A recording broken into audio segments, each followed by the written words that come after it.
Hey there, everybody. Happy Thursday. Welcome to Lauren's Tomato Awesome Sauce. I'm Lauren, and I am Mrs. Tomato Head. And I come to you every Thursday at this time. Boy, my hair is getting long, isn't it? This time of year is usually so hot, and I'm normally outside that I've got it all pulled up. Don't pay much attention to my hair. But today, I showered, it's down because it's rainy outside, and I'm here talking to you guys. And I'm realizing that I need to make a little appointment to get my natural gray hair taken out and put the natural blonde put back in. And it's much longer than I normally do, but it's pretty. It looks nice. I'm glad you're all here. Welcome. We love coming on Thursdays. This is a conversation for those of you that may be new to the broadcast, where I technically talk about 10 varieties of tomatoes I'm obsessed with that week. Usually turns out to be like lots of going down the rabbit hole, but it's a conversation between all of us. I like to speak with you and help us learn together. So if you're here live with us, and it is being recorded, so for those of you unable to watch live, you can watch the after show. But if you're watching live, I love to share comments on the screen. Hi, Nicole. I'm glad you're here.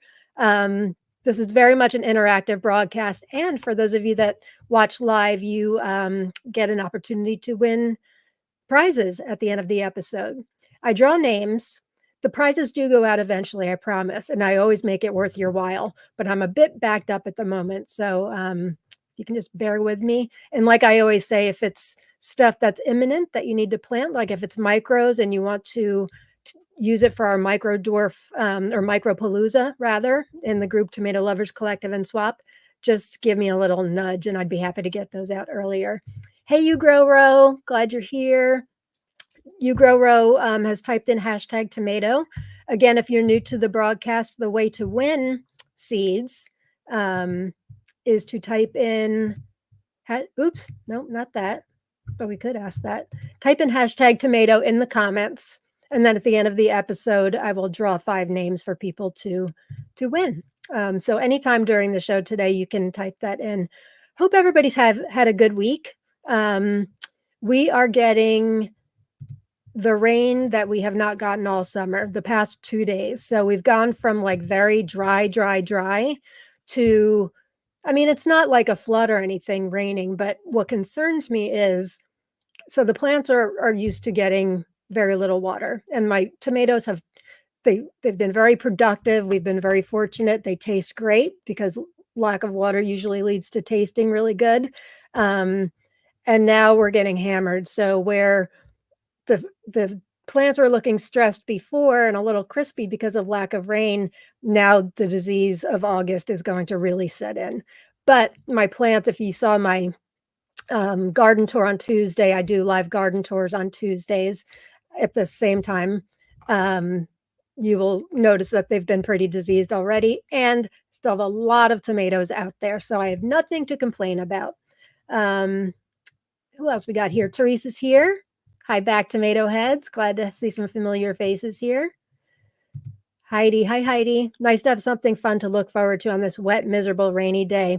It sure is. It's weird. I haven't harvested in 2 days. And if you're in my group, by the way, if you're not a member, please join us, Tomato Lovers Collective and Swap on Facebook. We're really for the tomato enthusiast, tomato curious. We cater to the beginner grower, and maybe you haven't even grown tomatoes yet and you're curious, or you've been growing for 30 years like me. We cater to all, so we would love to have you. What was I saying? Oh, I posted in the group today some pictures of what my kitchen counters look like. And for those of you who watched my garden tour on Tuesday, you know what it looks like. So while that is full, I had one big counter in the kitchen's full, and then I brought up like a folding 6-foot folding table this year for the first time. That's full. Because I haven't harvested in 2 days, I was just out there a little while ago. Things are, I could probably fill up another card table with stuff that needs to be harvested. Not complaining at all. Just doing a lot of seed saving, making a lot of tomato crack, which is a recipe I share in the group. I'm just about ready to upload. Jake, my son, filmed a video of me just giving a how-to on the tomato crack, recipe, but it's really very easy. It's just throwing any tomato you've got in there, whether it's, like, starting to spoil a bit on your counter or you've got an abundance of a variety, and this is cherries, pastes, slicers, whatever, it all works. Even tomatoes you don't like for me this year, it's Seven Rivers Tricolor. Ugh, tastes like antho, which is not I'm not a fan of. Anything tastes good in the tomato crack, so it goes in a roasting pan. I add herbs like fresh basil and thyme and oregano, douse it with extra virgin olive oil, and roast it low and slow, for like 12 hours, sometimes more. It depends on what stage you'd like it at. But the what it does is it takes all the water out of it and it gives you this really sweet, concentrated tomato flavor. And so you can leave it's really brown and ugly. I say it looks like hell, but tastes like heaven. And so I can it and I leave some just as is with the chunky, and I don't take the seeds out, by the way. I don't think I mentioned that in the video I'm going to upload. I mean, a lot of it does have seeds taken out because I use the pulp left over from my seed saving, so I'll, like, squeeze it into the mason jar, and then I'll put the pulp in the crack, but that's only because I'm using it for saving seeds. I like seeds and goo and everything in my crack. The more moisture you have in it, the longer it will take to cook out. Um, so anyway, so I leave it chunky in some, and then last year I started pureeing in my Vitamix, and then I can that also, and it's great for, like, gosh, I don't even know what it's not great for. Anything that calls for tomatoes. It's a great base for sauces, great tomato pizza sauce, anything requiring a paste. I mean, it's like any tomato product you've ever had, but so much better. Really, really sweet, and then you get to taste the essence of summer all year round. How did I get on that subject? I guess I'm just saying I'm making tomato crack like it's going out of style. Like every night I fill up a roasting pan. I don't know if Deb's here, but Deb gave us the idea, I think last week, to do it overnight. So if you're not around for 12 hours during the day, I've been putting it in like at 7 o'clock at night and taking it out in the morning, sometimes 7, 8, 9 a.m., depending on how concentrated I want it. It's a brilliant idea. And it's not heating up the house all day, even though it's only 300 degrees. I kind of say you can do 275. Lately, I've been doing 300 just so it doesn't have to cook so long. But you don't want a high temperature. You definitely want low. And it's delicious, absolutely delicious. Salt and pepper goes into that too, by the way. And you can add to it what you want, different herbs. You can add hot peppers into it, whatever you want. Who else we have here? Kristen Butler's here. Tropical storm Debbie is a witch here in the Carolinas. 24 hours straight of heavy rains. No good. So glad I harvested so much these past few days. Stay safe, Kristen. I don't even know. I haven't really looked at the weather, which is strange for a tomato grower, but is this rain is what we're getting part of Debbie? I don't know. I don't know. Hey, Sherva. Welcome. Glad you're here. Heidi already answered it for me. We're getting residuals of that. There's my answer to my question. Who else do we have? Did we say hi to Nicole already? Hi, Nicole. Glad you're here. Keena's here, my buddy, my co-moderator in Tomato Lovers Collective and Swap. Glad you're here, Keena. Drew's here. Oh, you have mucho rain in the forecast. Ugh, I better go out. It's not really rainy right at the moment. After the show, depending on how it is, I'm going to have to go and fill up like I use these like the Rubbermaid bins that restaurants use to bus tables. I fill up those. I can probably fill up 2 of those right now. But what happens if it rains too much, especially if it's not used to rain, is I will show you this. This is I'm going to taste this today, not this particular one, but this is a Veron Glaz or crow's eye micro dwarf tomato. I do have some ripe ones, but I'm finding that this variety, when grown outside, splits. And it was splitting even before we had all this rain. So I know Keena, I think, is the only one I know of that has grown it, and it was grown indoors, I'm pretty sure, right, Keena? So word to the wise for those of you looking to grow this for Micropalooza, that it does tend to split, but inside you should be fine. It's the outside. I think that's an issue. But I'm going to taste one of those today, which is kind of exciting.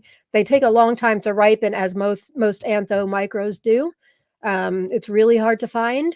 In fact, the store that Keena had purchased it from no longer sells it, so I'm excited to taste that today.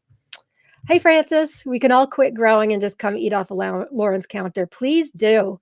I just gave away 3 big bags full to friends today, and it looks like I didn't make a dent. Again, not complaining. It's been a great year. I'm not sure why we've had a great year and others haven't. I would never claim that I have any more knowledge than any of the rest of you. It really is just Mother Nature tends to like droughts. I don't know. But, if it had been raining like this all throughout the summer, like it has for so many of you, it would be a different story for sure. And that I know my tomatoes love the mushroom compost, results of which some of you in the group may have seen last night. Mr. Tomato Head finally got his 2-pound tomato. This I put in the group. It's been very exciting for those of you that have known me for a while. Rob, my husband, otherwise known as Mr. Tomato Head, for the last many years has wanted a 2-pound tomato really badly. And it seems insane that in growing for 30 years, we've never had a 2-pound tomato. I mean, most people I know are like trying to go for the 3-pounder. We have big tomatoes. If you saw the picture on our counter, we have very big tomatoes. Those Jarsons are big for the most part. We get really big ones, but we're always like an ounce shy. Not even an ounce. I think our prior record was like 1 pound, 14 3/4 ounces. I don't know what that is for you guys in grams. I apologize. I'm trying to get much better at doing the grams also, doing the metric system, because I know that here in America, we're kind of selfish like that.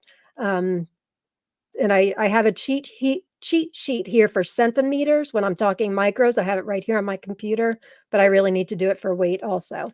But anyway, we were achingly close prior to this. And this is a variety called large membranous. I saw it growing on the plant. This picture here next to my cute husband is showing one of the clusters, which we had to obviously tie up. This tomato I've got in my hands is the one kind of towards the left on the bottom. And it really, like, the photo doesn't do it justice to how big this thing is. But I did notice that while looking at it from the top, you're thinking, oh, that's a totally 2-pound tomato. I noticed this.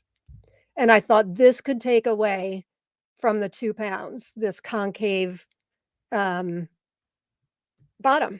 But it didn't. It didn't. Not only was it 2 pounds, it was well over 2 pounds.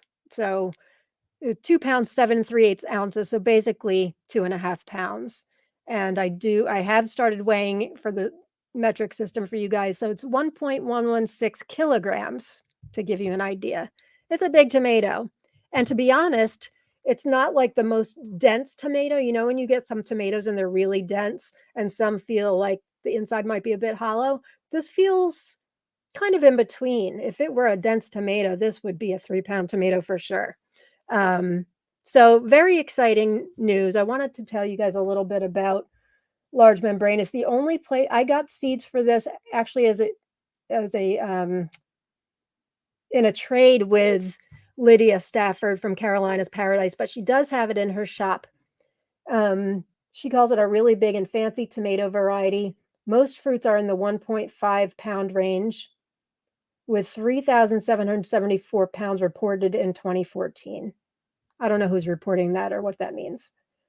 Fruit has red flesh, clear skin with a very good balanced old-fashioned flavor of the heirloom variety. It's been developed since 2009, selecting from samples of the Portuguese monster Michael plants that demonstrate the development of these unusual traits. The parent was a mass of 2.610, is that pounds? I guess. The offspring of which produced 2 plants exhibiting these traits. Your seeds will be the descendants of this specimen. which was Utah's largest tomato for several weeks. Okay, I'm not really sure what all that means. But anyway, you can get seeds for large membranous. We have not tasted it yet. But I will tell you, I picked one prior to this. This isn't ripe yet. We'll give it another couple days. I had picked one prior, like a week or so ago, had it on the counter. We didn't get around to tasting it in time. It was starting to turn. And I don't like to taste tomatoes like that. I like to taste them at their optimal time, unless it's our only one of that variety, which we don't really have this year, thankfully. So I put it in my crack yesterday without tasting it. And I will tell you that I was really pleasantly surprised looking inside. It was deep red, which I was expecting. Sometimes the really big ones really don't have any flavor. And sometimes they look quite anemic inside. So I will keep you posted on the flavor, but that's large membranous.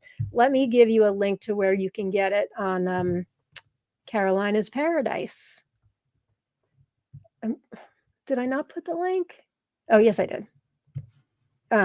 Carolina's Paradise is on Etsy. Lydia is in our group.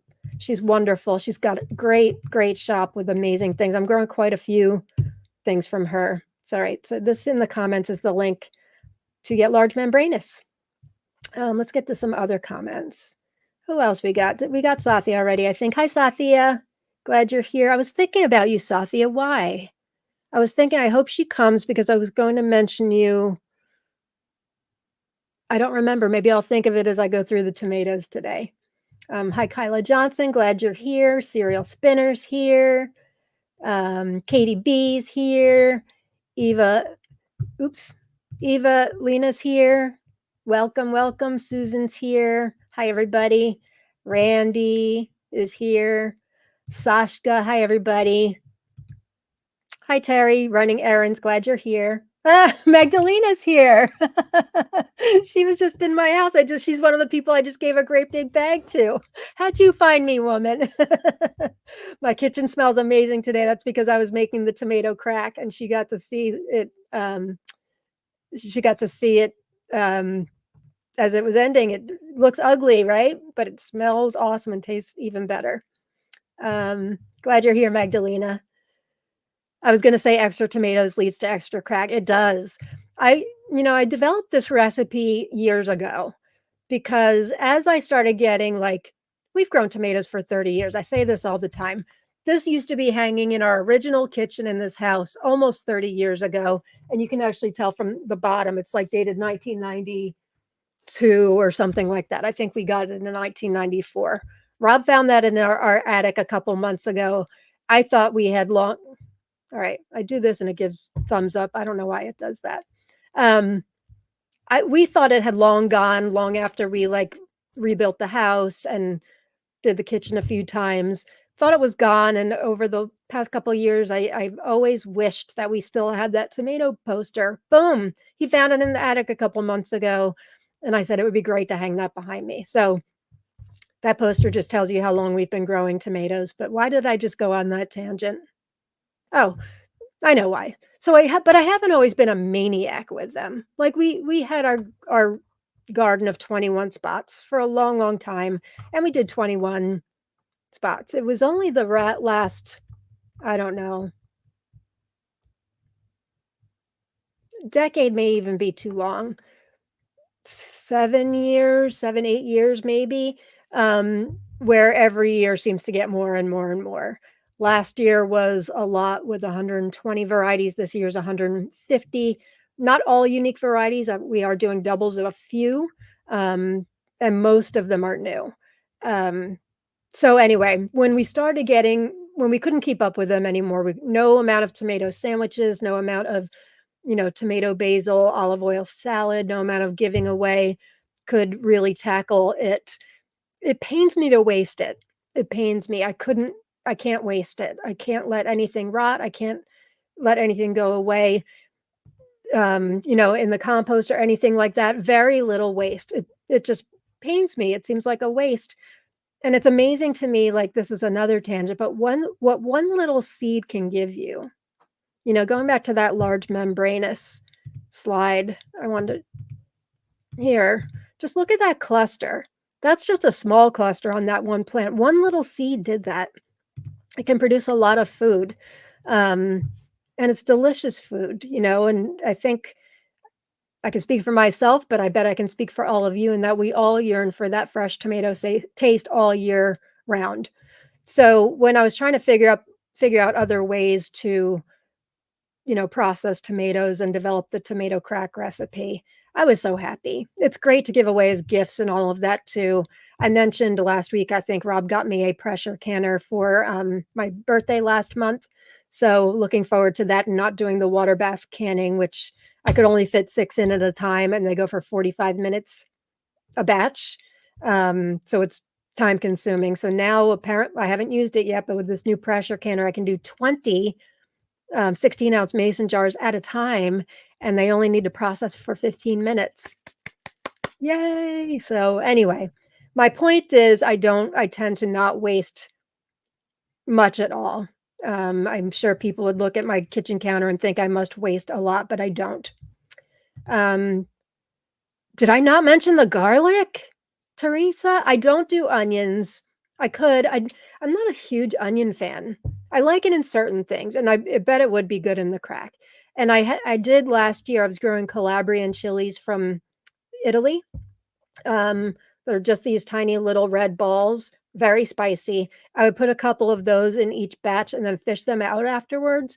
But the zing stayed, so I labeled those the zing batch. But you can put whatever you want in the crack. You totally put onions, garlic, sweet peppers, hot peppers, different herbs, rosemary, whatever you want. It's very versatile. Spread on toast, absolutely. Absolutely. When I have a fresh batch at night, I spread it on our fresh sourdough. It's to die for. Immersion blender for crack might be good. It might. I'm not sure. Depending on it could be kind of thick when you're talking about the skins, but if you've got a powerful immersion blender, it would work. I don't. I have like a really old one that well, probably one of the first that was out, but a good immersion blender should be able to do that very easily. Oh, I already answered your question, I think. Do you pressure can the tomato crack or can you water bath? I've water bathed it for years. Um, in the group in my recipe, which is in the guide section under tomato recipes, I do have at the very bottom of the recipe, I have the process for water bath canning. It's important when you're canning tomatoes, you have to add some kind of acid to the top. So a tablespoon of lemon juice in a 16-ounce mason jar is essential. You don't taste it, but it's for safety for tomatoes for whatever reason. You can also use, I think it's citric acid. I could be wrong about that. You can look it up as far as safety, but even if you're canning salsa or any kind of tomatoes, you're supposed to, for safety, add that acid. I use 1 tablespoon of lemon juice. I'm telling you, you cannot taste it. And for water bath canning, tomato products need to go 45 minutes. Sounds like a lot, but I'm not sure if it's the acid in tomatoes or what, but you can look it up. I'm not an expert on canning, but I am an expert on canning tomatoes for sure. Hey, Kim. Hope you are all well. I don't have a tomato harvest yet, but the honey harvest is making my house smell lovely. Ooh, you're a beekeeper? Am I reading that right? Are you a beekeeper? Tell us more. Wish I wasn't allergic to bees. I would love to be a beekeeper. Haley's here. Yay, I didn't think I was going to make it today, but here I am. Yay, Haley. Thanks for being here. Haley says the rain's been bad here from Debbie, and I had a sweet itty bitty baby bunny hiding in my plants to keep from getting so wet. That's adorable. We have had a lot of baby bunnies this year. A lot of them, big bunnies too, but there was a nest that was in one of my raised beds that underneath the straw, there was a nest, and now I'm seeing them throughout the yard. We have a bed that I grow peppers and summer squash in, and if you've ever grown summer squash or zucchini, the leaves are massive and they hang over. It's a birdie's raised bed and they hang out under there. I have to be careful where I'm walking. They're getting a little bigger now. They're probably about this big. But prior to that, I always had to be really careful where I was walking. Kina, indoors is the thing for micros. Yes, agreed. Kina, Jen, and I just came to the conclusion that micros tend to taste better when grown inside. Interesting. I didn't used to think that. I thought the opposite. But I am starting to, in my micro growing history, and you guys probably know I'm like the queen of micros. My goal is to grow all of them and review them and take pictures and save and share seeds and all of that. And I've grown a couple hundred at this point. And it's funny because, for the past couple years, I've said Vilma is my favorite. And the ones I grew outside this year, they're just kind of blah. But my old lady that grows inside, they're much sweeter. Same with Henry Harrington's. Henry Harrington's dwarf cherry. Really blah outside this summer, but delicious inside. Um, I'm trying to think of a group, Paws Pride, which I meant to pull up a slide for. 2 days ago, I did a review for Heidi Schmalzdolen's very brand new micro dwarf called Paws Pride, named after her dad. And I've now declared that to be my favorite micro. It's delicious. It would be you'd be able to grow it indoors. I had 2 plants growing, one in a green stalk, which is probably like a gallon and a half if you factor in the capacity of the pocket. Also have one growing in a 2-gallon grow bag. You could totally grow it out inside.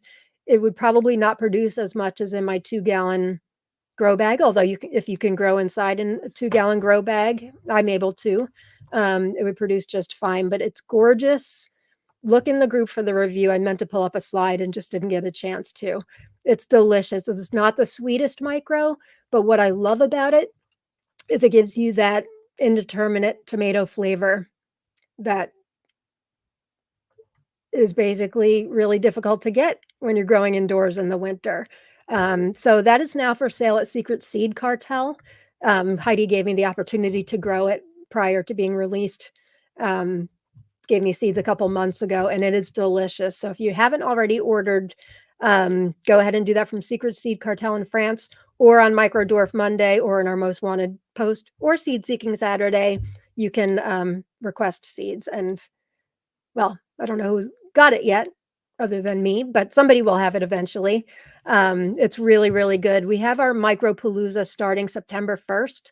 What that is, for those of you that may not know, is it's just a fun thing. We started it last year. We started November last year. This year we're starting 2 months early in September. So September 1st or later, we all start however many micro dwarf varieties you want, and we share progress each week. And it's just a way to have fun and get tomato growing on during the winter, and maybe have some ripe tomatoes December, January, which is amazing. So I'm going to try to incorporate some micros into my next couple episodes, although I tend to anyway, even without micro coming up. But anyway, Kina mentioned yesterday, I think Jen too, that we just think that micros taste better inside. And I've always said, no, the sun helps give it the flavor, but I'm not so convinced anymore. Isn't that weird? I mean, you need to have good grow lights. And maybe I should do an episode on grow lights, but if you watch any of my micro dwarf videos, I actually just put out one a couple days ago about start to finish growing micro dwarf tomatoes indoors. And I talk about grow lights in there. If you have a variety that's supposed to be 12 inches tall, like say one of my favorites, which is Tiny Totem, 12 to 14 inches tall, short, stocky, big, small beefsteaks, but big for a micro. It's going to grow like people will say, oh, mine grew to be 24 inches. That's because the light wasn't strong enough. If you try to grow it on a windowsill, it will grow infinitely because it's trying to get light. So lighting is important for growing indoors. I've grown micros on my kitchen windowsill, which I mentioned in the video, and they produce just fine. You get fruits and it's all fine, but they grow to be long and gangly and like need to be secured and all of that. So something to keep in mind when growing micros indoors. But getting back to the whole point, this is how I go down the rabbit hole. There's one thought that comes up, like this one from Kina, and there I go. Off I go. I love tomatoes. Maybe you've noticed, maybe you haven't. But indoors is the thing for micros. Tend to agree. Although I do like growing them in the green stalk during the summer. I have one green stalk just for that.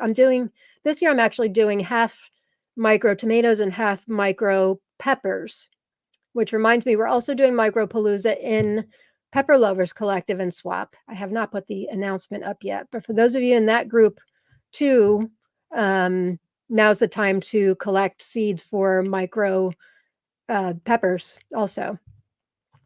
Teresa agrees with me, antho ick. Yeah, I say that all the time, but I wish I liked antho because those are some sexy looking tomatoes. They really are. There's so many breeders using them and they look really, really pretty, but I just don't like them. The only ones I found that I do like are micros. I think almost all antho micros that I've tried, and I do hope that Veron Glaz is one of them. I haven't tasted that soapy antho flavor. Tasted it a little bit in Little Red and Black, but like Tartufo and Blau Zimmer Tomate Ink Spot, they don't taste antho to me. So that's good news. Large membranous giggles. I know I'm immature. No, you're not. The reason we are growing large membranous is because of my 26-year-old son. Rob thought it would be a good idea to allow him to pick 4 varieties for us to grow this year. He picked San Penis, thank you, Kina, large membranous, monkey ass, and asshole. Now, the joke's on us, I guess, because it turns out asshole is really good. It's a really good red, and I don't talk about reds like that, but it's not a mind-blowing red, but it's a really good red. I've had like 3 asshole sandwiches so far. It's a good one. Monkey ass, not so much. Very pretty flavorless. San Penis definitely looks like a penis. The plant is probably the most productive plant I've ever grown. The fruits are okay. They're not bad. They're just kind of there, but it's going to make some great tomato crack, penis crack, penis crack. And then large membranous gave Rob his 2-pound tomato. When I tell you, sometimes when you're trying to grow a big tomato, you'll cut flowers off. You'll only have a couple growing on a plant at a time. You will prune the plant so it's single stem. We did nothing to this plant, not a thing. We kind of forgot about it actually until all of a sudden we're noticing, wow, that's a lot of fruit on that. And wow, those are big. So if you're looking for a sure thing, try large membranous. Although honestly, people have sent me, so many of you have sent me seeds over the past couple of years. Like if we've done a trade and you'll stick in something in an envelope. This one's for Mr. Tomato Head for his 2-pound tomato. All these sure things we've tried. We tried Domingo this year, did not produce a 2-pound tomato. Not yet, but I think it's kind of late now. Last year was Big Zach. The sure things just aren't doing it for us. The ones that have been close, like last year was Jarson 18.3. Gosh, a couple of years ago, I want to say, was it ananas? It may have been pineapple. I'm forgetting now. But it's the ones you least expect. This year's large membranous. I hope it tastes good because we're going to have a lot of tomato coming. Boy, I am behind in comments. Kina says 2 pounds is 1 kilogram. Okay, good to know. I need to make that on my cheat sheet. Sherry Wiggs, howdy from East Texas. Super hot, 104 right now. Woo, that is hot. That is hot. We've had a crazy summer. Lots and lots of heat. No rain until the last couple of days, and now we get the rain. I will tell Rob you said hi and congrats, Drew. He did not like me taking his picture. I'm like, you have to. Everybody's been rooting for you. It could be called an alien, Lauren. Yeah, if you're just joining us, I was showing this bad boy. My husband finally got his 2-pound tomato. We have not tasted it yet, but the interior, I cut up another one. It looks nice and red. So wouldn't that be something if it tastes really good too? That would be something. Yeah, Sherry, stay cool, Sherry. I love Lydia's for seeds. Yeah, Carolina's Paradise, which is where those seeds came from. She's got some great stuff. I'm growing quite a few of hers this year. The Dwarf Ochre Heart, which is one of my favorites of the year so far, came from her. Delicious. That's a variety, I think, from Russia, maybe. She has a lot of Eastern European varieties. Also got the Seven Rivers tricolor from her. It's a beautiful tomato. The pictures didn't look like it had antho on it. It has antho on it. Even on the bottom, when I sliced into it without the antho, I still tasted the antho. But I mean, it wasn't heavy antho like Black Beauty or something like that. So if you don't mind a little antho, you'll probably like it. It's an Elefirov tomato. He's a breeder from Kazakhstan. Very gifted. Hey, Rowena's here. Hi, Rowena. Glad you're here. Citric acid. Thanks, Rowena. Citric acid is what you need. Either lemon juice and Teresa. Yes, citric acid you need to can tomatoes. But make sure you check a reputable source online for more information. But I will tell you, in order to can tomato crack, you need a tablespoon of lemon juice. I don't know if in the recipe I put the same amount of citric acid, but you can certainly Google that very easily. Oh, Kim, I have 13 hives now. It's a lot. That's amazing. What do you do with it? I'm assuming what's the process for jarring it? I'm thinking you don't have to pressure can or anything, right? Because honey's, I don't know what the word is, but isn't that supposed to be something that lasts forever? What do you give it away to friends? I'm so jelly. Oh gosh, I love fresh honey. There's a farmer's market by us that has a beekeeper. He has all kinds of different honey. He's got, I don't know how he does it, but they're all different, not grades, but different darknesses. And he will have signs in front of each, like this one, the bees were pollinating off of these flowers, and this one off of these flowers. And there's like a really dark one, some really light ones. It's fascinating. I got a really dark one. I like the dark. Everything intense flavor for me, if you haven't noticed. Hi, Karen. Just checked my phone and saw you were live while taking a break from reinforcing my garden fencing after a rabbit tomato feast last night. I'm so sorry. We were talking about rabbits not too long ago. We've had rabbits this year too. They've made a meal out of my zinnias, and a couple of tomatoes too. But we also have the babies, which are super cute. Drew, micros may be experiencing too much stress outdoors. Agreed, and disease. And for me, the hornworms love them on my deck. So the less leaves you have, the less flavor you're going to have, right? But also disease. Disease will definitely make a difference in the flavor of your micros. So you're absolutely right. Stress of some kind, extreme heat, they're just little guys. I actually don't have a plant handy. I've got some over there, but they're kind of, well, I'll go get one. Hang on. I can't resist. I have one of mine, I think, over there.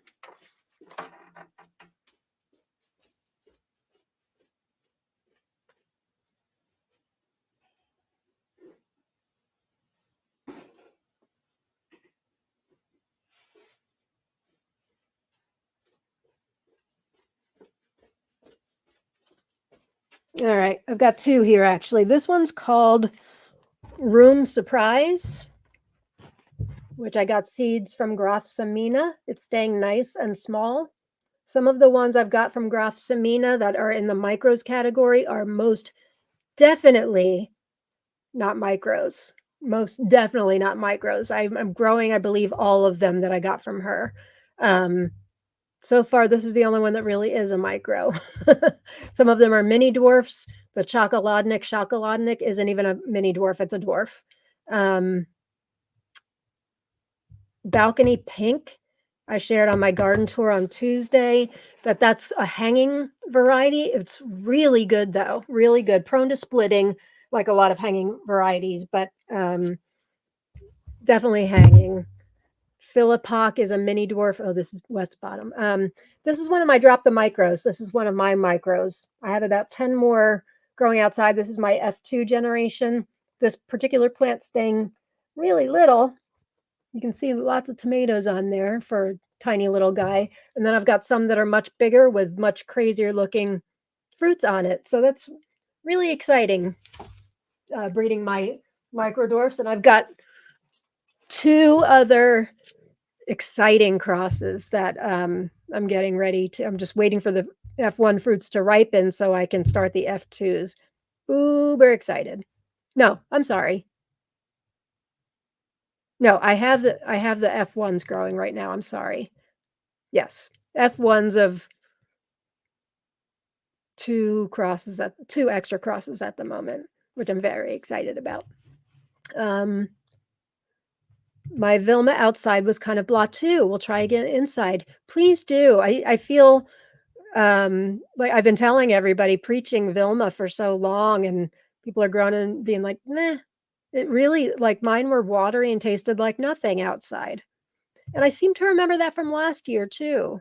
But the ones I grow inside are delicious. Um, Eva, maybe that's the reason why my Vilma was blah as well, because I grew it outdoors. And one thing I've noticed with Vilma also, and it seemed to be the case with all micros, leave it until it's like crazy ripe, really ripe. Um, the flavor will intensify and it will get much sweeter. If you pick the micros, I don't pick at first blush most of the time, like I do with my other tomatoes. I let them get really, really ripe. The flavor is great. Um, if you're looking for a great micro, I think I shared this last week, but there's a variety that's now carried by Vienna Seeds, called Zeus Louise or Sweet Louise. They're tiny little yellow oblong cherries, really small. I've got a plant over there. I think I've been showing it the last couple weeks. Run, don't walk to get that variety. It's delicious, super sweet, stays nice and small, really, really productive. So let me see if I can find the link real quick for you guys. Sabine is in our group who owns Vienna Seeds. She's in Germany. And she's just put up a whole bunch of new micro dwarfs. And this one, she gave me seeds for this one. We did a trade. She was looking for some things she could only get in America. And well, while I'm looking, I may as well have you guys on the screen looking with me.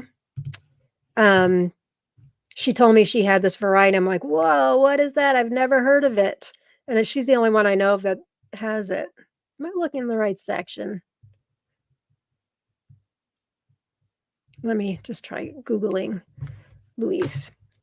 Anyway, it's very, very good. I know Kina just got some. Here it is. Microdwarf Sweet Louise, or Zusa Louise. When it's not translated, it's got these funky characters that are not in the English language. All right, I'm putting the link to this in the comments. Very good one. Very good one. I'm going to be starting that again for Micropalooza because it's delicious and would be great to do a cross with. Totally. Karen says, that's interesting about micros outside. One year I did that and the fruits were mostly meh. Yeah, and I swear the micro world is getting more interesting now.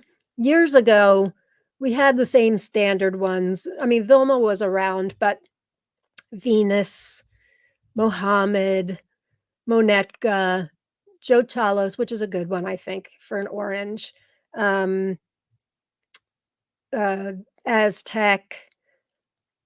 Those have been around for a long time, and they just don't taste good. They just don't. So if that's people's first foray into micros, you're going to think all micros taste bad. But that's changing. You know, Heidi Schmaltz-Dolan is a perfect example of that with Paz Pride. She also released last year Gigi's Glory Multiflora Micro, which is also carried at Secret Seed Cartel. Great variety. Why am I not thinking of some other ones? Ken Fry at Forgotten Heirlooms carries a whole bunch of new ones also, so you want to look there. But anyway, the micro world is getting more interesting. Reinhard Kraft is coming out with some new ones. So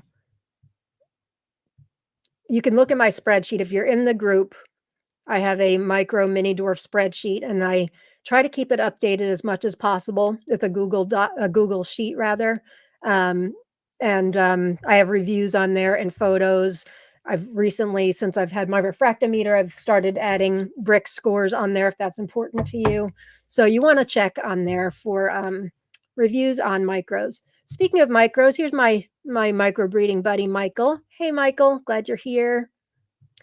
Kina agrees, sand penis is insanely productive. Yeah, it's kind of crazy. I haven't collected many micro pepper seeds yet. Got a shop you recommend? As a matter of fact, tomatoeden.net has a huge amount of micro peppers. I've been working on a similar sheet for peppers that I have for tomatoes for the pepper group. But I haven't had a chance to update it much. But if you go to tomatoeden.net, she has a lot of micro mini, I guess they call them mini dwarf in the pepper world, but short peppers. I just grew one in my arrow garden called Caramel. It only got to be about this big, and I just harvested little chocolate bell peppers about this big. They're adorable. So yeah, she's got a great selection. We also, if you're a member of Pepper Lovers Collective and Swap, we have Mini Dwarf Monday there, like we do in Tomato Lovers Collective and Swap. So you can certainly seek them, and people will hook you up. Sasha says orange honey, ginger honey are my faves. That sounds great. Kim says, nope, just spin, filter, and jar. I sell to a local farmers market. I started with one hive just to help on the farm. I love that. Boy, you must have a lot of great pollinators. That's wonderful. What was the name of the master tomato you just showed? I'm assuming you mean this thing that's as big as my head. This is called large membranous. It got Rob his 2-pound tomato. And you can get that at Carolina's Paradise on Etsy. And it's not, as you can see here, it wasn't just this one that's big. They're all big, and there's a lot of them. I don't know where the plant gets all the energy from, but super cool. Christina G's here. Hello. Monster, I knew what you meant. Oh, one woof. Lydia has some really good Jarsons and Kazulas right now, too. She does. The Jarson world is exploding, which makes me so, so happy. Not sure if I've told you recently, but I tend to love Jarsons, and we're going to be talking and showing and tasting a few today, too. Yes, Teresa, thank you. She's on Etsy. Lauren put the link above. I can share it again. Let me share it. Large membranous.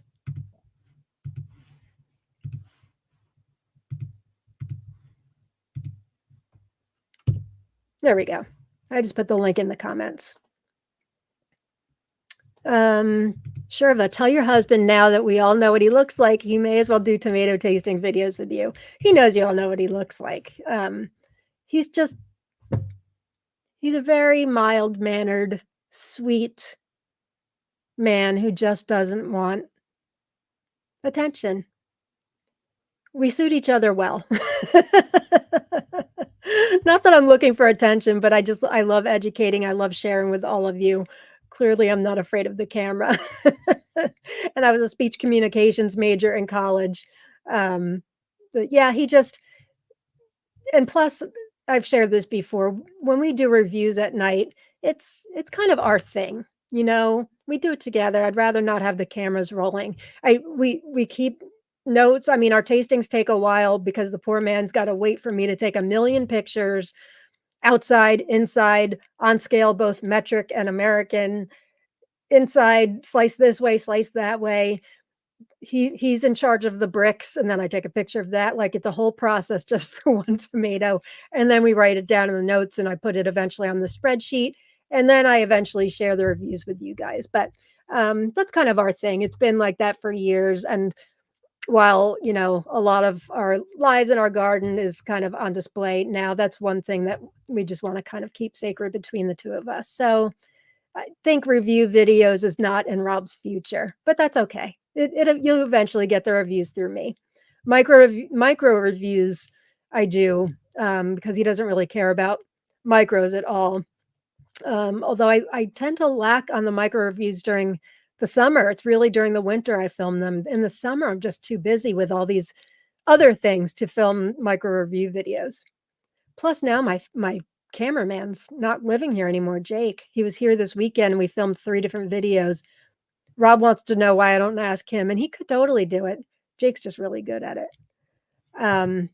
Eva, yes, I remember you saying to leave it on the plant to ripen, so I did, but Vilma was just a blah. I have to try it indoors next time. Yeah, I would. I would. I tasted my purple zebra and it was so delicious. That's good news. And you're going to grow it again? That's great. Did I get everybody? Yeah, so if you're just joining us, welcome. And make sure you type in #tomato. Oh, Michael says honey is my my favorite thing. I try it locally every new place I go. And Kim, maybe you can confirm this. I've read that if you get local honey, it will help you with allergies. I don't think I have allergies, but if you have allergies, I hear it's kind of it helps you to offset your allergies or something like that. Is that correct? Because if it's local bees pollinating local plants, is that true? I love the idea of that, so I sure hope it's true. Okay. Oh, Cordara's here. Ansel, are you here too? Hey, Ansel. How are your you can't, you won't, and you don't stop cherry tomatoes? How are you doing? Are you picking a lot of them? I am. I haven't reviewed that one yet, but I need to. Glad you guys are here. So yes, type in #tomato if you're just joining us. I will do a drawing at the end of the episode. Oh, your Cordaro says we're heading down in Nashville, Tennessee. Tomato Art Festival tomorrow. What? Come on. You must take pictures and maybe some video. I'm so jelly. I am so jelly. Please take pictures. Oh man, if I was there, I'd be buying up all the art. Totally buying up all the art. I've heard it, but don't have seasonal allergies, so I don't know either. Yeah, I don't think I do. Sathi says, I've heard that too, especially the bee pollen. Yep, I've heard that too. Chuazu 302, I've heard local honey helps, but I still get bad hay fever at times. Oh, I'm sorry to hear that. And Ansel, your fan club's here. Ansel, everybody loves you. Our youngest tomato head. All right, so we're like an hour in, and I haven't talked. I've talked a little tomatoes, but as usual, nothing really on my list. We did talk about large membranous. So first, I'm going to taste a couple micros. Those Rob doesn't care about, like I mentioned. So there's a lot of misinformation out there about micro and mini dwarf tomatoes. A lot of vendors will list something as a micro that's really not. Like I said, Grafsamine, I love Alina there, but some of the things she lists in the micro section really aren't. And I try to grow it in different scenarios too, because one of my goals is I want to share with you everything you can grow indoors. If it's possible, I want to do it. Last year, I tried Bill Yoder's Prince Collection, the cherries, Purple Rain, Little Red Corvette, Controversy, Beautiful Ones, and my favorite, Raspberry Beret, all in 1-gallon pots. And it was doable. It was doable. Raspberry Beret is definitely my favorite out of all of them, although I just got my first Controversy. That one took a long time to ripen. The Beautiful Ones in Controversy, I found don't do well growing indoors. They get edema really easily. But Raspberry Beret kicked butt in a 1-gallon pot. It preferred it when I moved it to a 3-gallon container, but doable indoors. So anyway, my goal is to share with you which ones can be grown indoors. So this variety I'm going to share with you is often talked about in the world of micro dwarf tomatoes. It's called Aquarell, or translates to watercolor. Keen, I think you gave me seeds for this, my friend, and I appreciate it. It's a variety from Siberia, showing my plant over on the left there, what it looked like a couple months ago. It got to be 22 inches tall, and as you can see, it's got a big wingspan. So growing this indoors, perhaps you have a setup where this is doable. I can kind of grow a lot of different things indoors, but that I can't do. It's just got too large of a wingspan. The height I might be able to do. I mean, my grow lights, my good grow lights, I can lift them up, but yeah, it would be difficult. There's also been conflicting information about what color this one is. So Cariarte shows it as an orange, which is on the right. Other websites like I got my information from a website called, where is it? Cuner Garden, that shows it as a red. Other websites do talk about it as a red. Let me show you mine. Bam, orange. Keen, I'm not sure where you got your seeds from, but this is everything from that one plant. Only grew one plant, so I would say that's a really good production. They're big. They're very big. These have been picked for probably 2 weeks already, some of them, and the shelf life is great. Oops, never mind. Shelf life's great on most of them, but they're really big and they're definitely orange. What I got from my information says Aquarell was accidentally crossed by the varieties VIR number 6710 from Canada and VIR number K928 from Hungary. So I'm guessing those are just pollen that was shared with people. I'm going to take that off of my Palooza. I don't have room for 55 centimeters. I will check where my seeds are from. That's a micro, says Teresa. Well, no, I don't consider it a micro. Cariarte seeds does have it listed as a micro. I guess it depends on what you say a micro is. I mean, I tend to think of micros like anywhere they top out. I would say a micro like I keep changing my mind, but say 14 to 16 inches. Anything above 16 and under 24, I consider a mini dwarf. There's no real industry standard on that, but that's kind of what I'm doing on the spreadsheet. Anything under 24 inches is on the spreadsheet. So, mini dwarf. This is in a, what did I put this in? I think that's a 3-gallon grow bag, actually. So it had a lot of space. So, but I did start it off in my green stock, now that I'm remembering. It started off in 1.5 gallon. It was being strangled to death. It was screaming for something bigger. It wouldn't have survived without something bigger. So that's why I potted it. So while a lot of times you can grow something that's going to be big, you can put it in a smaller container. It will do fine. I would be hard pressed to think you could get even one tomato off of this variety if you were to confine it to something smaller, maybe a 2-gallon grow bag. But this was my story with a 3-gallon. Why did I think raspberry beret was a normal? It's not a micro dwarf. I'll tell you that. It's not. Oh, normal size plant. It is. Well, it's a dwarf. It's a dwarf. Bill Yoder calls it a dwarf, and it is a dwarf. But he also told me when he was on my show with Jen back in March, he said he had grown them in 1-gallon pots before, right, Michael? We were talking about this too. So I wanted to do it as an experiment because besides finding out which ones can grow indoors, I want to find out which really good tasting ones can be grown indoors in the winter. And that's what I want to report back to you. So it is a dwarf, but it was able to be grown in a 1-gallon pot. Certainly liked it better in a 3-gallon. I will tell you that. Once I took it out of there, and it produced really well, but I loved it so much, raspberry beret, that I moved it to a 3-gallon, and it produced even better. That was my favorite out of all of them. How do the orange tomatoes taste? We're going to find out right now. Let's taste them. They're good size, aren't they? Really good size. Oh, shoot, I was wrong. Off my micro list now. Which one do you think, raspberry beret or Aquarell? I grew raspberry beret just fine in a 1-gallon pot. It can be grown indoors, but it will get tall. It's not going to stay micro size. It'll get, I think it got to be 18 inches in a 1-gallon pot. So keep that in mind.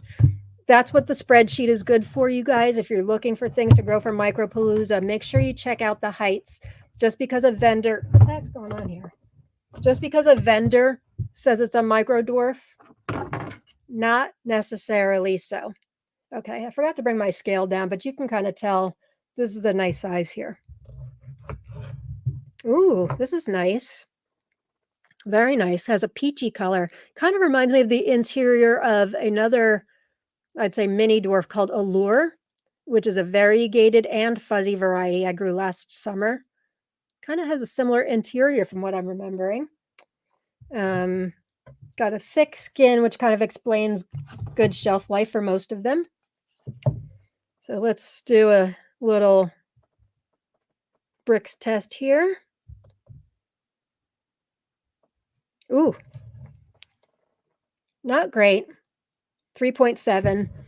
But that, like Pa's Pride was in the 4s, but it really didn't matter because that thing tasted like it was incredible. So sweetness isn't always the full story. Mm. Mm.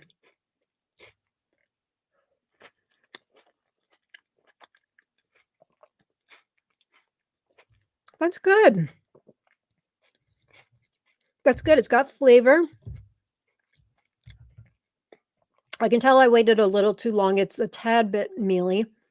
Definitely has flavor. It's fruity, citrusy. I'm not surprised of the 3.7. It's definitely more tangy than sweet.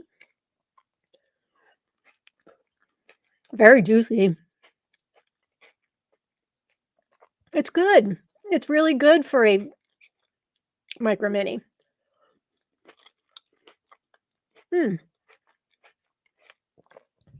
Now, my rating scale is different for micro dwarfs, micro minis, and other tomatoes. I'm definitely like a 7 I would give, which is, I think, what I'm going to give Aquarell. The 7 I give here would probably, in my regular tomato world, be like a 6. Like I give Velma and Candy Berry a 9. But if I were to compare that next to like regular seasoned tomatoes, it might be more like an 8. I guess it's really maybe 1 notch down. But that's a good one. I'm surprised actually at how tasty that is. Where can you get Aquarell? Oh, you can get it from Cariarty. Mine obviously are the orange version, and Cariarty's is also in Siberia or Russia, where it's from. They show red, or maybe it's just a picture that shows red. No, but Kindergarten definitely says red, oval, sweet, aromatic. They say the bush tomato can have several shoots, early ripening, aromatic, delicious fruits, resistant to relevant tomato diseases. I can speak to that also. It definitely was. Yeah, I agree. Nice looking interior. Michael agrees. Yeah, really nice. Has that kind of like terracotta cherry too, right, Kina? Everybody's saying hi to Ansel. Hey, Ansel. Drew, my orange tomatoes have become a favorite, so sweet and mild. That's good news. That's good to hear. I'm generally not a fan of just orange. I like orange bicolor sometimes, but just orange, they're just okay. Rob likes them in tomato sandwiches. Still waiting on one in my regular garden that I'm having high hopes for. It's the only like actual orange I'm growing besides the Aquarell there. It's called Carrie Claxon, and from Secret Seed Cartel, which I'm convinced everything they offer is great. Except for one. I wasn't a big fan of Blue Ridge Black. Although I definitely want to taste it again because it's so productive and it looks like it should taste good. And I know they're really picky. So I want to try it again, give it another chance. But yeah, so Carrie Claxon is in their collectors section. It's just an orange, and there's a couple that I'm still waiting for to ripen. Not many, but a couple, and that's one of them. All right, so that's Aquarell. That's the story. So I'm going to give that a 7, and the bricks was a 3.7. Yeah, very tasty, but keep that in mind, it may not be great for growing indoors. Okay, some other varieties for micro palooza. These are varieties, I know Kina knows all about this and Michael knows all about this. I was growing two varieties. Kina gave me seeds for one. The other are seeds available from tomatoeden.net.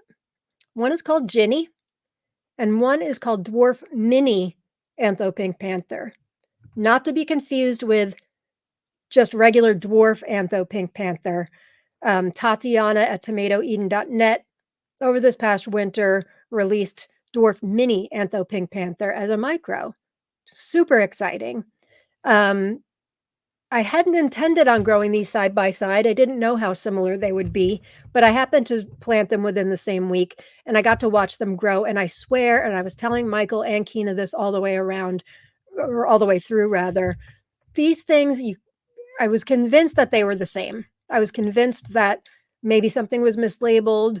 Maybe Tatiana mislabeled Ginny because it's Dwarf Mini Antho Pink Panther's really Ginny, because they were exactly the same. The plants, the coloring, the foliage, the height, everything was exactly the same. But they're not, because these are the fruits. Really cool, very different. Similar but different, if you can see what I mean. I have not tasted these yet. I know Michael has tasted the Dwarf Mini Antho Pink Panther. I know Kina has grown Ginny, but they grew to be 16 inches or 40 centimeters tall. See, I'm trying to get better about metrics. These were in 2-gallon grow bags, so could be grown indoors. The wingspan, these pictures don't show. I had to trim off some of the bottom ones, but they had a similar wingspan to that Aquarell, to be honest with you. But if you trimmed off the bottoms, obviously you could do it if you have space for something that tall. Could you grow it in a 1-gallon? Probably. I don't know how it would produce, but let me show you what mine produced. And I grew only one plant of each. Great production on both of them. So this is the Dwarf Mini Antho Pink Panther. These are not getting any darker, really. Looks like that's kind of the darkest of the bunch. It's got antho at the top and some really cool kind of pink orangey striping. Keep thinking one's darker than the other, but I would say that's really decent production for, fruits that are this size and on a plant that size. And then this is Ginny. I would say great, similar production. These are longer. Let's hold these up side by side. Ginny, Dwarf Mini Antho Pink Panther. So these are fatter, obviously, longer and skinnier. But yeah, so they are definitely a different plant, but same height, grown exactly the same way. How do they taste? Let's find out. I don't know where to get Ginny seeds. Did I find that out? Let me see. You can ask for it in Micro Dwarf Monday in the group. Oh, I did. Ginny you can get from Tomato Eden. So Tomato Eden does have this also. She lists it as a much taller variety, though. Let me put the link. Here's the link to Ginny. On the site, she says that it gets to be 31 inches tall, or 0.8 meters. Correct me if I'm wrong about those conversions, you guys. I can't imagine that would get to 31 centimeters tall. I know, Kina, you said yours did not. But they were certainly not being constrained in 2-gallon. They weren't. Sometimes you can just tell they would really thrive more in a larger container. I wouldn't say that in either one of these cases at all. So I'm not sure where she got 31 centimeters from, at least unless it's not stable. Mine grew to only 16 inches or 40 centimeters. They also, both of them took a long time to ripen, which is very typical of the Antho microdwarf varieties. So which one should we taste first? I'm excited. I swear every week I think I don't have much to talk about today. And now it's an hour 10 and I'm still on the micros. Oh, uh-oh, what'd I just do?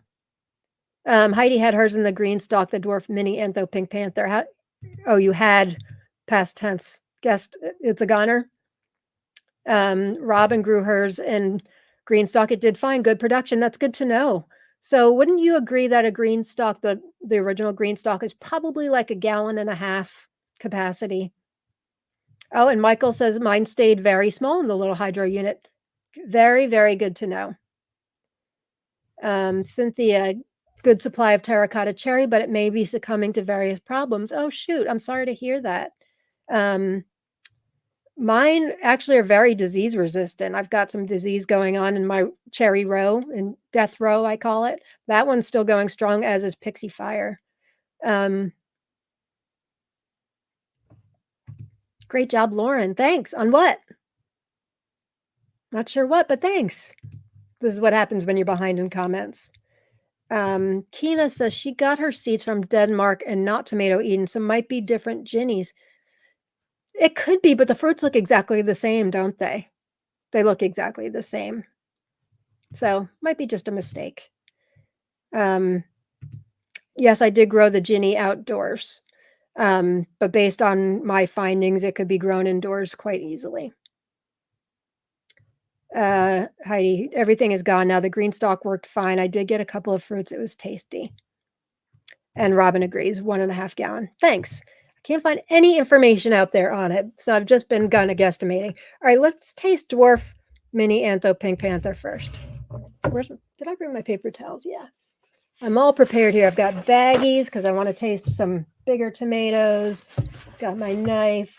Chances are I forgot something, but I need to clean off.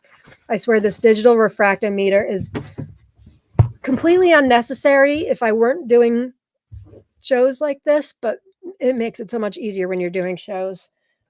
Plus, I can show it to you rather than having to hold it up to the light like I had been doing months ago and sharing it with you guys. Now you get to see it live and in person. All right, so first is dwarf mini antho pink panther. Not very sweet, 3.7. Oh, let me show you the interior before I shove it in my mouth. I know Michael on my Tuesday show said, what'd you say, Michael? Is meatier than you care for? Not a lot of seeds and goo. I'll be honest, I don't have high hopes for liking the taste of either one of these because of the antho, but like I mentioned earlier, the micro dwarf anthos the micro dwarf anthos have not been a problem for me.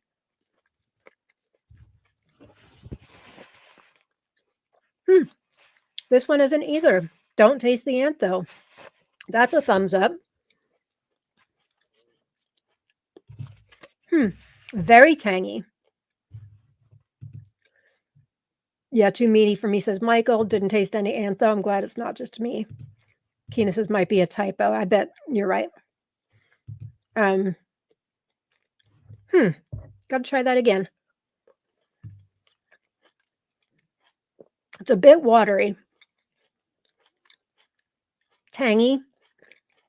Very little sweetness, which is not surprising considering it's a 3.7. It's okay. Skin's a little chewy. Michael, did you find all this also? Anybody else that's grown it too, let me know. Okay. So now let's taste Ginny. Both of these, at the risk of sounding like I did with Aquarell, both of these, by the way, have been picked for a week at least, some of them earlier, so good shelf life. In general, I find micros have good shelf life. There's only a couple that I've grown that don't have great shelf life. I think Chubby Bunny was one of them. Joe Chalos. Even Vilma doesn't last. I mean, Vilma lasts longer than those, but not forever. Some of them last forever. What seems like forever. All right, here goes Ginny.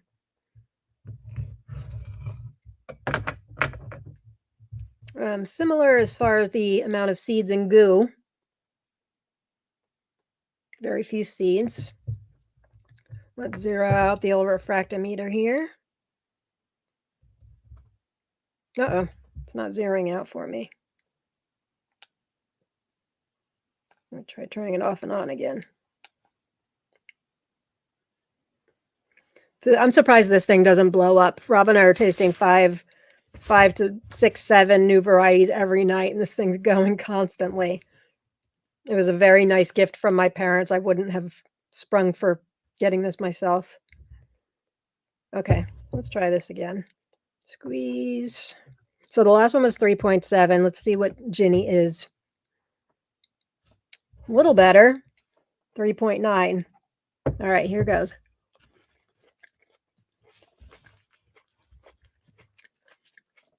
Again, I don't taste the antho. That's a good thing. Not as watery as Dwarf Mini Antho Pink Panther. A little bit more flavor. Still definitely more tangy than sweet. Not a lot of sweetness.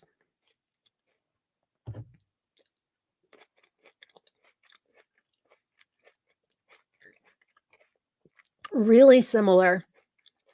Really similar, except this isn't as watery. Has a bit more flavor. Neither of them are sweet, which doesn't necessarily mean anything. Like I said, Pa's Pride had a little more sweetness, but it had that really full-bodied, intense flavor I like. They're both good.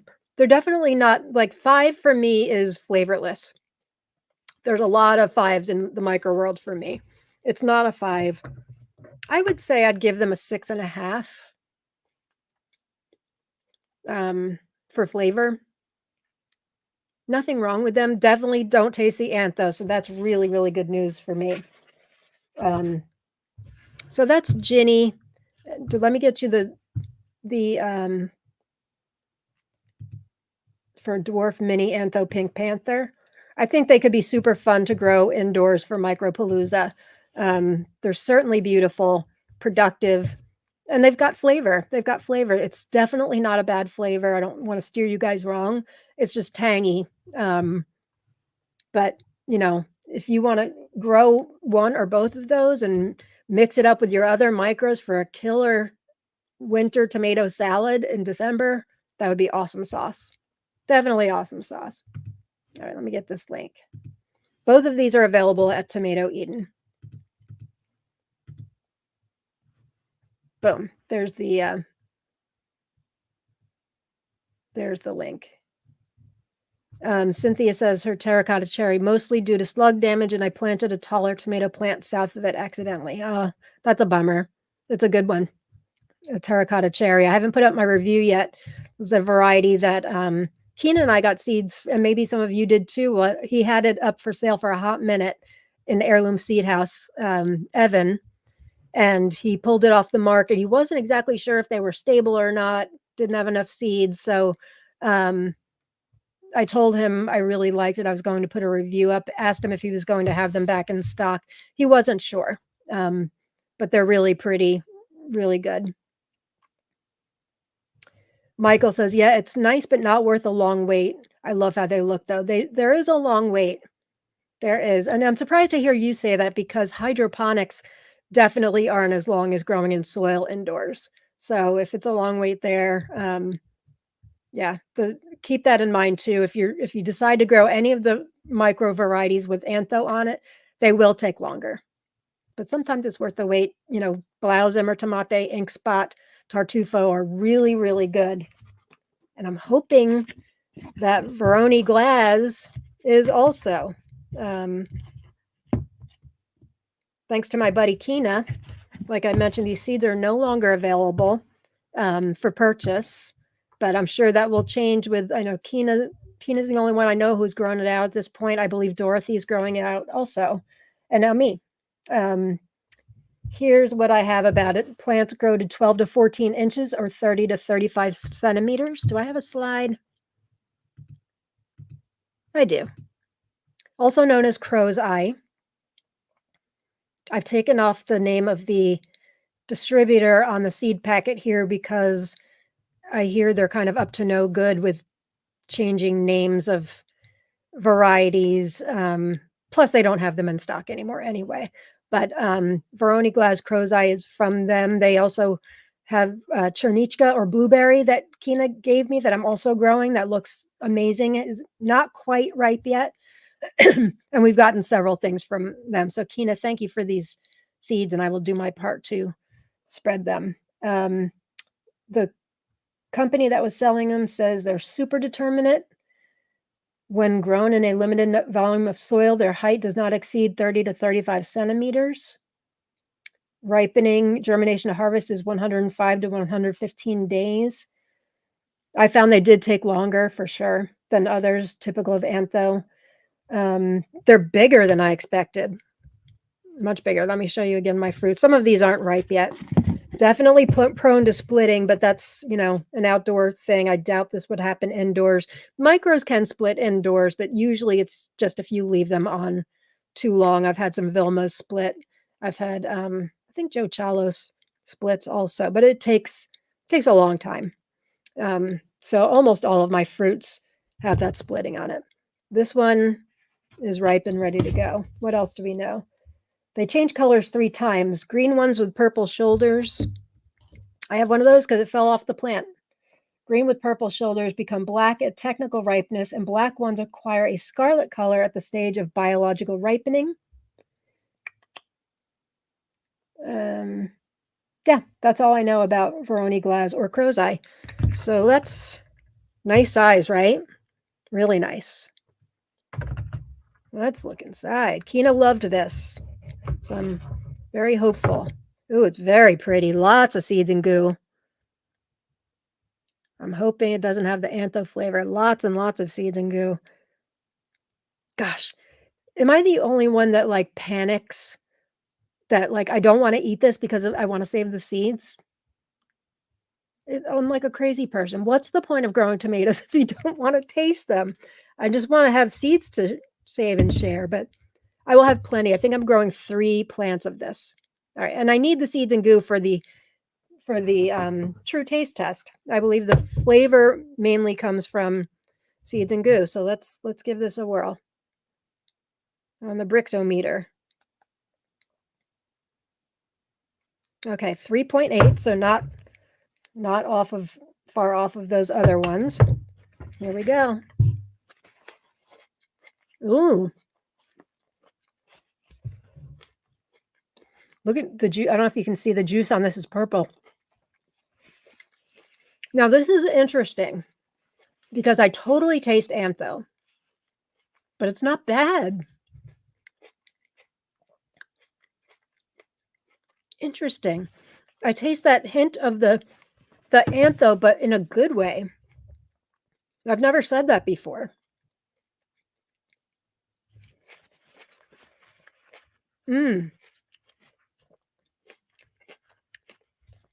Tangy with a little bit of sweetness, just a hint.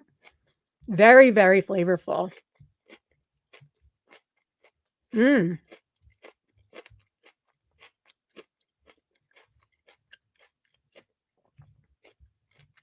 Really good. I have not tasted another micro. I've grown, I believe, all the antho micros at this point. I can tell you with 100% certainty that this is not any other micro other than Veron Glaz crow's eye, unless there's one out there I'm not aware of. That is a very good micro. Kina, you were absolutely right. And I don't think I've ever tasted an antho tomato where I've actually said that's good, but that is good. It's just a hint of it. It's not overpowering, and it's got a really good tanginess. Very, very flavorful. Gosh, I would give that an 8, 7.5, 8. No, I'm going to stick with 8. That's really good. Really good. Thank you, Kina, for those. Oh, hey, Mary. I'm so glad you don't hate Jenny. I got seeds for it. Yeah, I don't hate Jenny at all. And she's gorgeous. I actually, they're so similar, but I don't know. I like the shape of the fruits of Jenny just a little bit more, but they're really so similar. I was really excited when I was growing them when they were fruiting and I could finally decide that, no, these are not the same variety. If you're looking for unique micros, besides Forgotten Heirlooms, who's one of our favorites, Tomato Eden has a great selection. Tomatoes and peppers. Oh, Jen's here. Hey, Jen. Glad you made it. Jen, I totally need to start setting an alarm on Thursdays for this. I'll be watching the playback for sure. Well, I'm glad you're here. That's typical, like, we're an hour and a half in. I still have at least 6 more to go. How many do I have? 8. 8 more to go. Or if it just gets to be too much, we just save the others for next week. It's such an exciting time of year. I have so much I want to show you guys. Speaking of the time of year, I think that's it for my micros. Yes, it is. Yes, it is. It definitely is. I'm just looking to see if there's a saucer underneath that wet micro pot under there. So again, I'm going to be talking a lot about micros the next couple of weeks just to get everybody geared up for Micropalooza. Again, I can't stress this enough. If you go into our group guides, there's a really informative micro mini dwarf spreadsheet. That thing is your friend. It will tell you not only my review, but the height, my experience, my reviews, if I've reviewed it. And I spend a lot of time doing research. Kina has helped me tremendously on it. She's like my research, my co-guru with research when it comes to that stuff.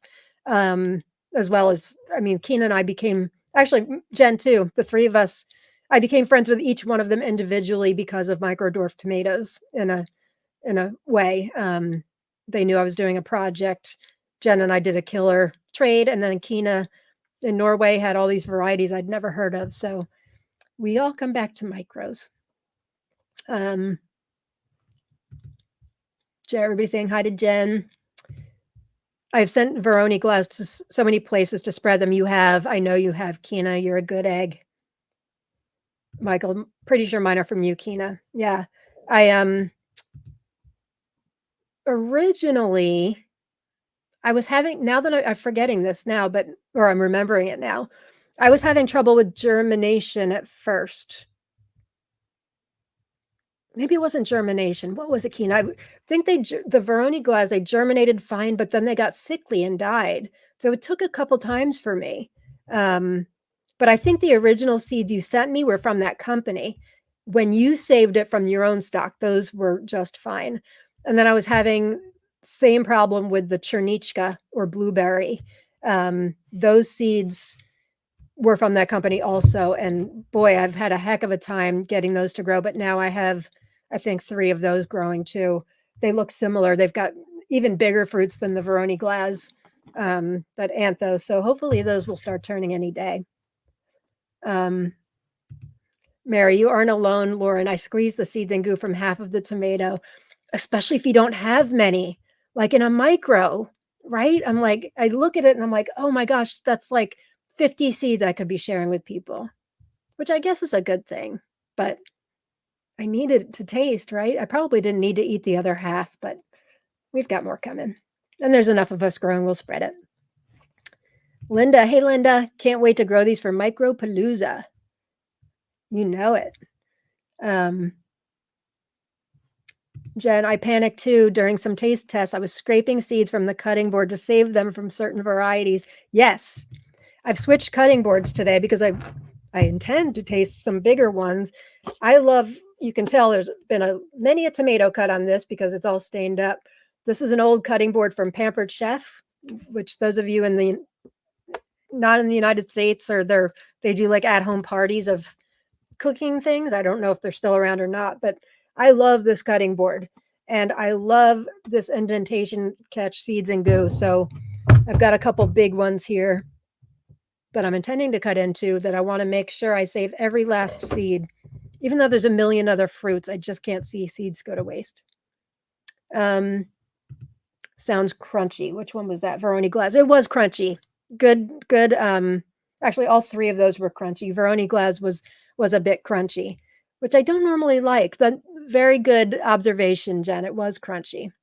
But they were good. I quite liked them. It looked so good on the inside. Yeah, it did, right? It did. Drew, I'm so bad about labeling. Got to get your sticker system going, Lauren. Yeah, I mean, it does take time, obviously. Sure, it would be easier to just write on the tomato, but I really like these 3/4 inch stickers. They're removable, so it doesn't leave residue of glue. They go on and off easily. I take them on and off for like picture taking and all that, but they don't fall off. They're challenging to put on when the tomato's wet if you're harvesting in the rain, but I love them. You can get these on Amazon. I've posted the link a few times. I posted in the group today, but if you're interested in getting them, I think it's in a roll. Like I forget how many are in a roll, but you can message me privately and I'll send you the link. They have different colors too. I started using these. I think last year was my first year using them. So glad you like my labeling system. Kina said she grew hers inside and had lots of flavor. Yeah, good to hear it. Good to hear it. Woohoo for Micropalooza, says Jen. Oh, Kit's here. Kina's mom. Hi to you all. I'm not so well and I haven't been so active in TLC so much, but I will come back when I'm better. Good night. Oh, I'm sorry to hear that. I'm sure you're gone by now, but hope you feel better, Kit. Kina, send your mom some love and well wishes from us. I didn't know she wasn't well. Anna's here. I can't believe the trades I've done this month with people from Germany, Netherlands, Canada, and the US. I don't think there's anything else I need. Famous last words. I know those words very well. And yes, I was just telling my friend Magdalene, I don't know if you're still here, but she was here earlier. And I was telling her about the group and just how amazing it is to share seeds from people all over the world. And sometimes you get people like, this is a regional variety from a village in Spain. I've got a long keeper like that right now. I've got a variety I'm growing from Estonia, from Katrine Puck. It's really just amazing. I've got all these Jarsons I got from Poland. It's just incredible. Keen, I didn't know you actually grew it. I had my Chernichka for 4 to 5 months, and not one tomato they went in the bin. Interesting. That's like our what was that other one from Tomato Eden? Dwarf without a number or something like that. I want to try that again from Micropalooza. Big plants, not one tomato. Sorry to hear that. Yeah, this Chernichka has definitely been like this. I was down to one or a couple last seeds. I'm like, this is it. I know you sent them to me like twice, right? And they would like germinate and then they would die off, similar to the Veron Glaz. And then finally got a hit. So I think it's either 2 or 3 I've got going. And they've got nice big tomatoes. They're not ripe yet, but holding out hope. I want to be able to spread those because I think that was that same company that's no longer in business. I love Pampered Chef stoneware. You and me both, my friend. That's what I make my pizza on for sure. Mine's older than dirt, very well seasoned. And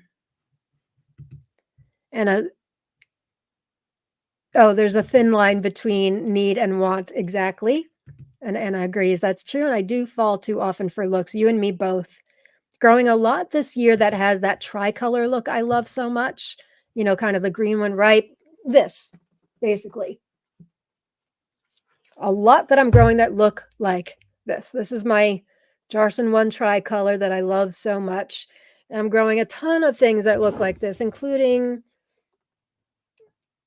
Erox Blush, which I forgot to make a slide on. What's this one?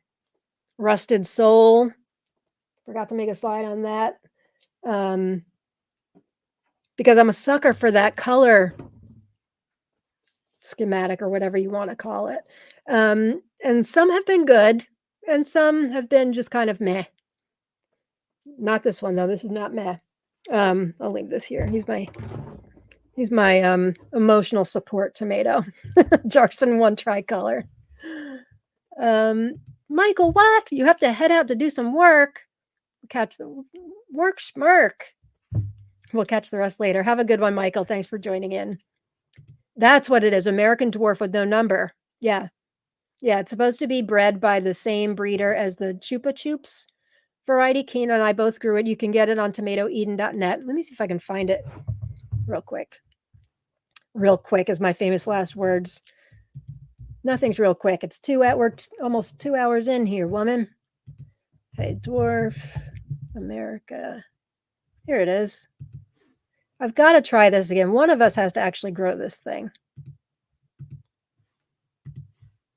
Dwarf from America with a number, no number. I asked Tatiana about it. She said it was from the breeder it's not in stock at the moment. She says from the same breeder as the Chupa Chups series, mid-early height about 30 centimeters, fruit weight up to 65 grams, dwarf with fan-shaped bushes strewn with cherry brown fruits in the form of elongated hearts. Extended fruiting, yummy. I need this in my life. I do. One of us needs this to fruit so we can share seeds, for goodness sakes. But yeah, Keena and I, both of ours got, what would you say, Keena?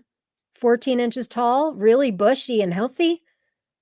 And I think one day I just decided to mention I'm not getting fruit, and you told me you were experiencing the same thing. Very funny. Funny, not funny. I see my buddy Malachite Jen here. Hi, all. Busy day, but checking in for a few minutes for my Mater chat fix. Glad you're here. Can't y'all just see Lauren walking into the paint store holding a Jarson? I like this color. Yes. Can you please replicate this? I'd like my dining room in these colors. But come on, I mean, couldn't you just stare at it forever? We grew it last year.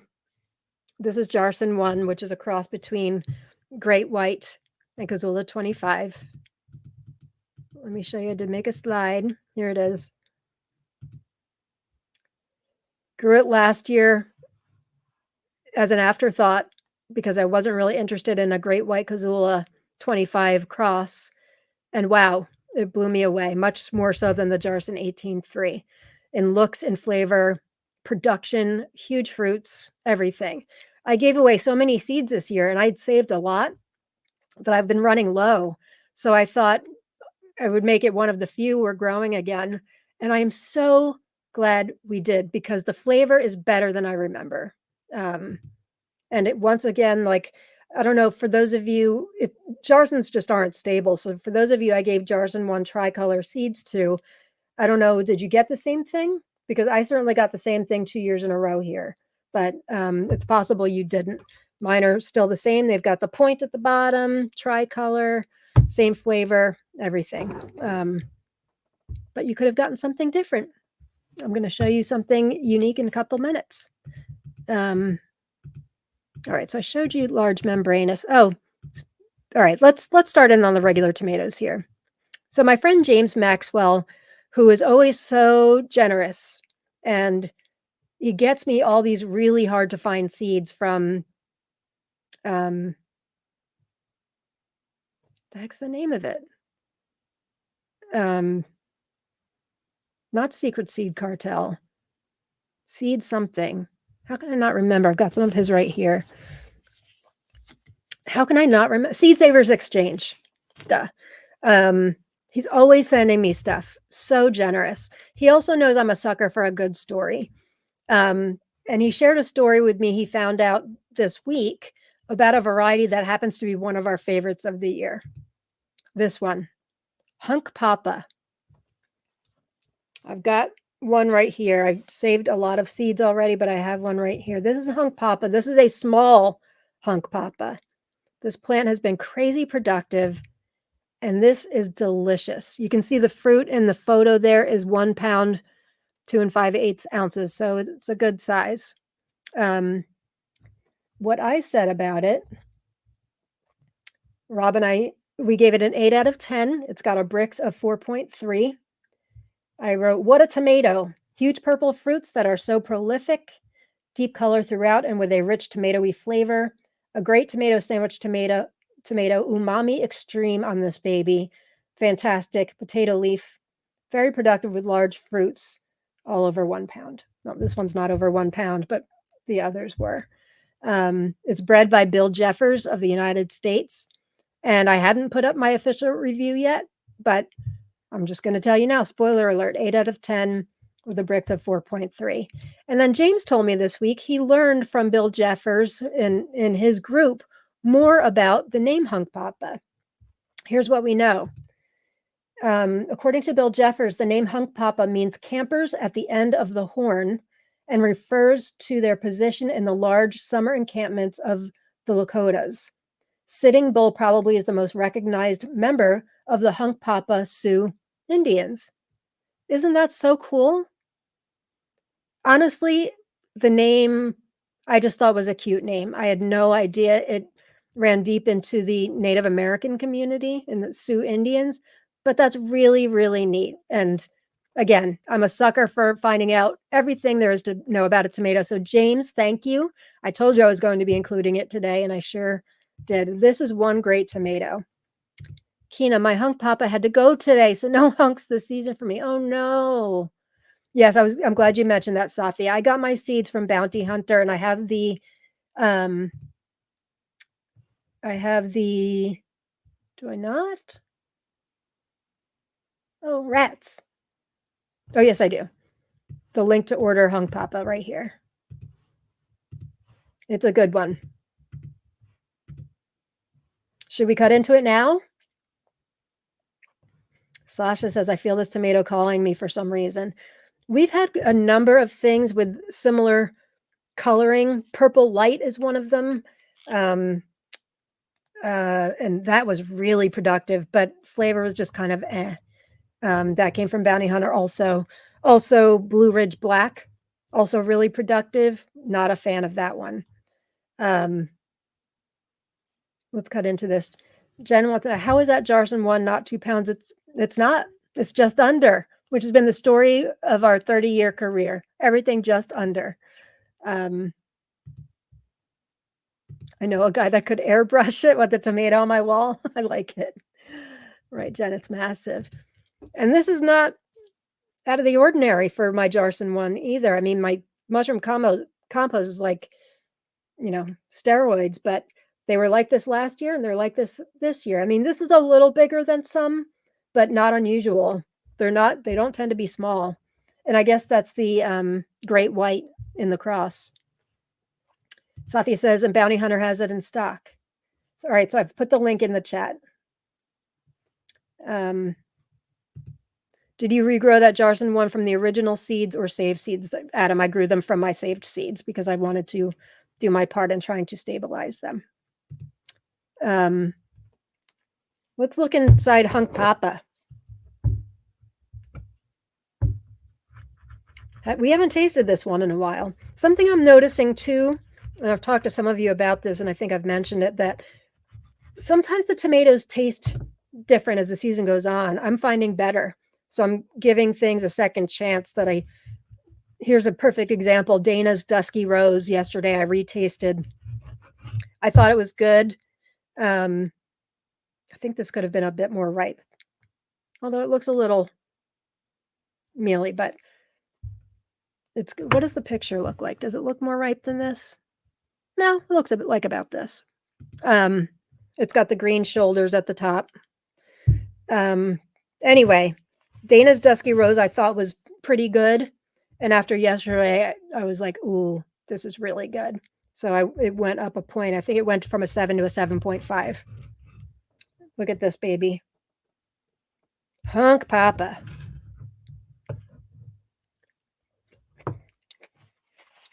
Mmm. Mmm. This is saying we tested it at a 4.3 on the Brix. Let me taste it again. This tastes very sweet.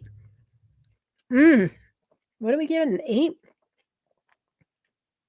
Let's taste this baby again. So good. All right, this is a 4.9.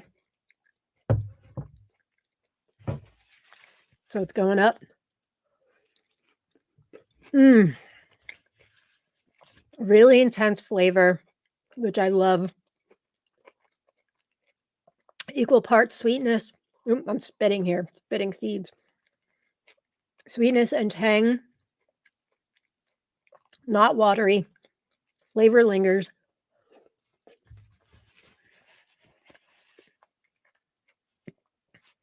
Delicious. Highly recommend, you guys. Does it move up from an 8 to an 8.5? It might. Although an 8, maybe not. An 8 is a really good review for us. I think it's an 8.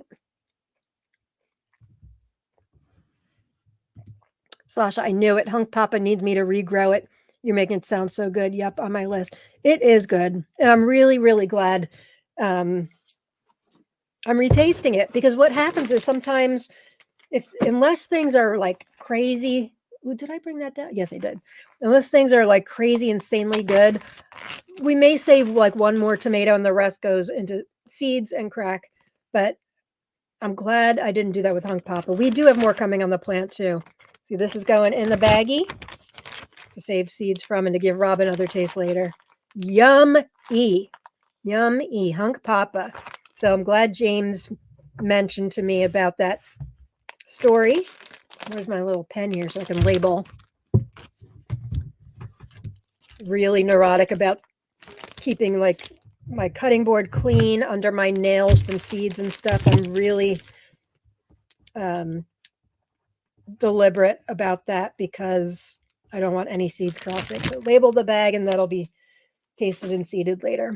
All right, so that's Hunk Papa. What's next? All right, so this is another interesting thing.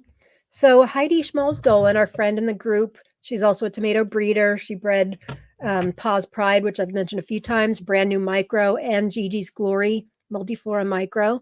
She's a friend and a wonderful person. I'm sure many of you have traded with her. She's a wonderful person and true blue tomato head, close friend of Craig LaHoulier's. I was looking for seeds for a particular Kazula 55.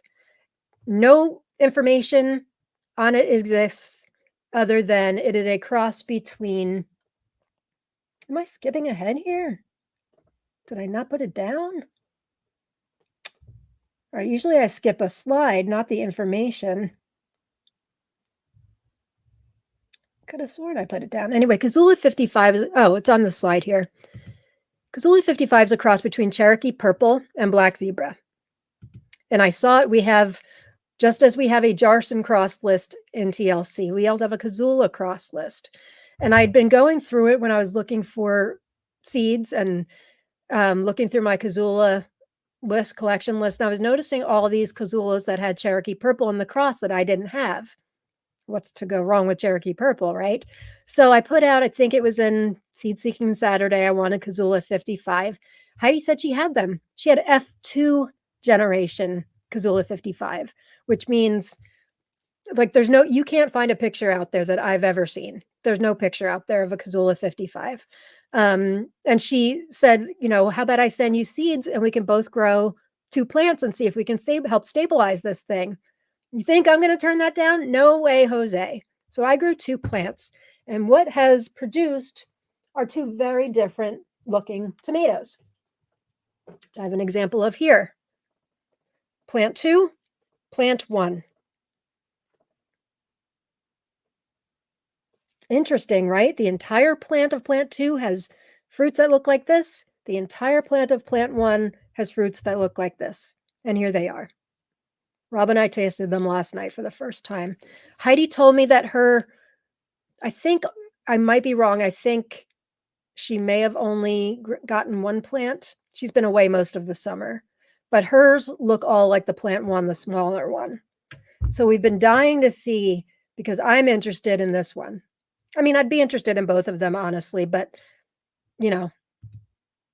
stabilizing a beefsteak of that cross would be super cool. And so what did we find? Here they are, the interior, and I've put the label over the weight there. That's lovely. The smaller one is like 3.5 ounces, and the larger one is 10.5 ounces. So quite a difference in shape. The interior, you can see such a difference. So these are now F3s that I'm growing. And so the taste, how is the taste? Well, I'm happy to report that I didn't write it down here, but the beefsteak tasted better, much better, as a matter of fact. Now I'm forgetting. I think we rated it an 7.5 out of 10. I forget what the bricks was. I don't want to open up my spreadsheet because that makes the internet go bad. So super exciting. Super exciting. So I'm going to be growing this one again next year and see what we get after the F3. But so it's really interesting being able to help stabilize something and see like the Jarsons. I'm adding names to the end of mine like I did last year. Now calling this Jarson 1 tricolor because there's 1,000,000,002 Jarson 1s out there, and I just thought I would designate it. Sometimes they have like a backslash with a variant number after it. Sometimes I have no idea what generation they are, which is the case with this. So I've just been adding a name to the end of it just so we can designate, like if somebody wants Kina's Jarson 1, they can say, I want Kina's Jarson 1 purple or whatever it is. How did I get on that tangent? Just that, so if I give you seeds for Jarson 1 tricolor, I don't know how stable it is. You may get something completely different. And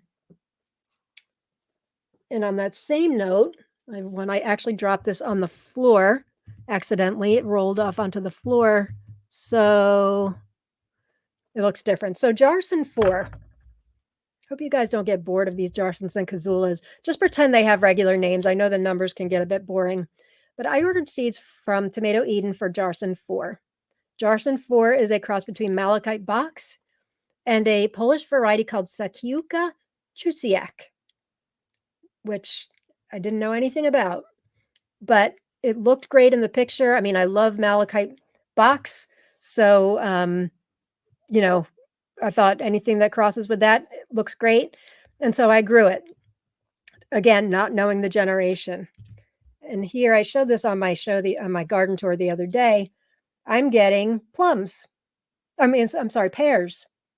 The entire plant is full of pears, not beefsteaks. And so upon further investigation of what this variety Sakiuka Chutsiak is, couldn't find much. Whenever I Googled it, it just brought me back to listings for Jarson 4. But I did translate, and it basically translates to Chutsiak's purse. So I'm assuming whatever the variety is has sort of a plum shape to it. But you can see I dropped it on the floor. It's oozing. It's really, really good. So I'm going to be saving seeds for this, calling it Jarson 4 plum. Will you get a plum out of it next year? Maybe. Maybe not. Maybe you'll get the beefsteak. Oh, gosh, it's so good. Really intense flavor. Delicious. You can see the deep red interior. So good. I'm working on an email to Jarson. A whole list of questions I have for him. We emailed. He actually emailed me. Somebody told him I was an Uber fan, and he emailed me a couple months ago. And so we said we'd connect after the season. I'm going to be sharing all my pictures with him and a list of questions. This being one of them. What is Sakiuka Chutsiak? Because I want to know. So I did get my seeds from Tomato Eden. You might get a beefsteak just like she shows, but it's possible you get something else. And that's the case with all the Jarsons and some of the Kazulas too. Some of them just aren't very stable. Fine by me. Still delish. And honestly, I'm psyched to have a different variant here. I'm going to try that one again next year. All right, where are we at? I'm kind of skipping around here.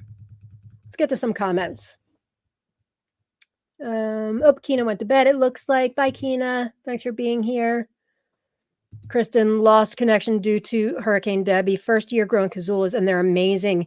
Growing many varieties next year. Let me tell you, I didn't make up a slide for it, but we tasted this one last night. This is Kazula 25. Delicious. And I forgot to make a slide for it, but really, really good. And now I'm forgetting what the crosses were. I think Cherokee Purple may have been one of them. I don't remember. But excellent, excellent Kazula 25. I'll be putting a review up for that at some point. And then Jen gave me one. I think it's for 222. Jen gave me a plant and that's excellent too. Last year I only grew one. I grew 24, which is a popular one, and it was excellent also. All right, let's get back on track here. We did large membranous. Oh, so I was talking about how some varieties taste different as the season goes on. So there's one variety that's been producing since very early on, is so prolific, and I was kind of like it was so prolific that it had gotten to the point where I was kind of just letting them go. They're really juicy and seedy that I saved enough more seeds than I would ever know what to do with. And we really liked it. But then I was out in the garden and I wanted to taste a vine ripened tomato while I was harvesting. And I retasted it. It's this variety. It's called, what the heck? I meant to put up my pictures of it. This was the slide I used when I was talking about it on my grow list, but I meant to show my pictures of it. Oh, well.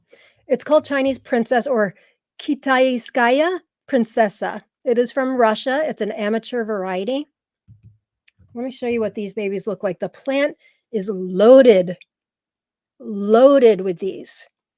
And I really liked it. But then when I tasted it again the other day, it's really good. It's an 8 out of 10. The Brix is a 4.3. Both of these ripe. I don't know how ripe they are. I just picked them today. But they get a little bit more of an amber color than that. Look at the seeds and goo in this one. But look at that baby. That's calling my name, right? I forget what we gave it before. It may have been a 7. Oh my God. Wow. Wow. Gosh, these are a little underripe. And some tomatoes taste better like that. Oh my God, I've got to test the Brix on this now. Holy mackerel. Is that flavor? Huh. 5.1. Went from a 4.3 to a 5.1. Wow.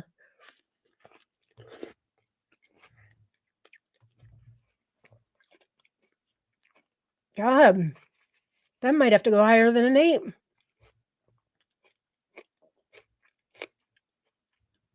Chinese Princess. Kitaiskaya Princessa. That is so intense. So tangy, just a little sweet. Really 1-2 punch of flavor. Oh my gosh. This is why it's good to taste things later in the season too. And in this case, at a different series of ripeness. You know, one of my annoyances, pet peeve, I guess, if you will, people that post pictures of tomatoes that aren't quite ripe yet. And not you guys, but like vendors and stuff. And look, I honor our vendors. I can't imagine the work that they go through because me not being a vendor, just growing my 150 plants, making sure to take pictures, take notes, save seeds. It's a full-time job. Make tomato crack. It's a full-time job. What they go through, and then they have to sell, and they're saving seeds on a different level. So I'm not trying to knock our vendors, but I do appreciate good photos of tomatoes when they're at their optimal ripeness. And so I try to do the same. Although last night we cut into Sicilian Godfather, and I'm pretty sure it could have used another day. But wow, this is a great example of having it a different ripeness. The plant, I can't even tell you how productive this plant is. It's starting to die down. I better go pick the rest of those. I don't know that there's many left. All right, so I got these seeds from Tomato Galaxy. They do ship to the United States. Holy macaroni. I'm not sure if I've ever said holy macaroni in my life. I usually say holy guacamole. Here's the link. Oh man, am I in love. I swear this is a 9.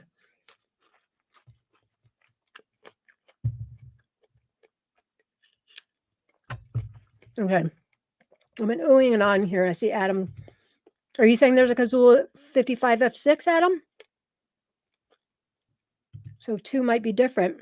Really? Heidi had told me that it hadn't gone up past F2. That's interesting. Maybe we can talk more about that, because I can't find any information on Kazula 55 out there other than what the crosses are, but I'd love to talk to you more about it. Interesting. Yeah, Heidi, we were both under the impression it hadn't gone beyond 2, so that's cool. I'd be curious to see what it's at F6.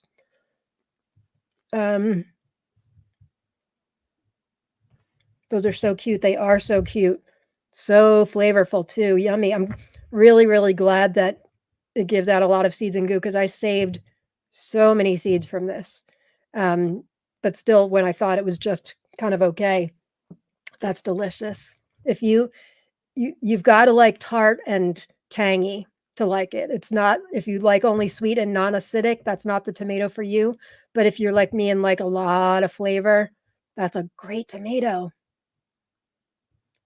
Immediate response, and it's underripe. Yeah, it was a little crunchy. Just a little. Just a little. You're eating the seeds. Sadia, it's like she doesn't even care about us. Believe you me, gang, you saw what the interior looked like. I filled up a mason jar, and it had very little space to even add water for saving seeds. That's how many seeds I got. Have no fear. Yeah, that's really good. So that's Chinese princess or Kitaiskaya princessa. Yeah, I'm looking at my review. A tasty, very round tomato with incredible production starting early mid-season. Nice tanginess and flavor. Both rich and refreshing. Not much sweetness. Don't agree. Just about to make it a very tasty and juicy tomato. This is the one I went to in the garden to grab off the plant and bite into for a summer snack. That is true. Plant is swimming in fruits, tons of seeds and goo, good shelf life, a really nice GWR. Fruits are blemish-free, round, and average 6 ounces each. Ripen to amber green, interior is bright green. Production is massive and nonstop. Sorry to say that it is starting to stop because of the drought and disease in my garden, but there's still enough on there. Yummy.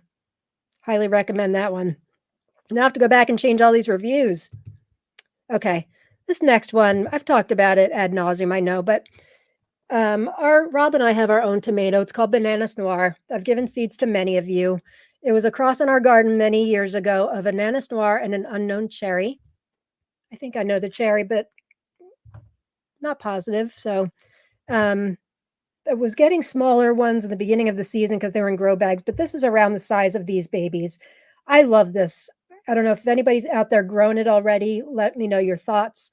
It's very sweet, has tons of flavor. Sometimes it's got more blush at the bottom. I know Lydia Stafford, hers were almost all pink. And I just love the flavor. Yeah, this one doesn't really have any pink in the interior.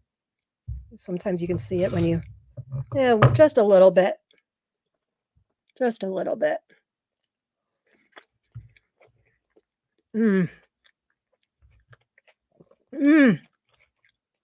Every year, Rob and I are like, is it really that good? But we grow it every year, and yes, it is.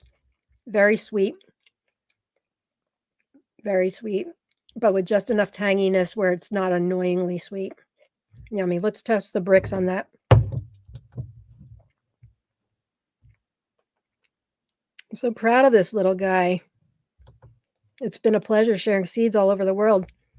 Oh, I'm surprised it's not more. 5.0.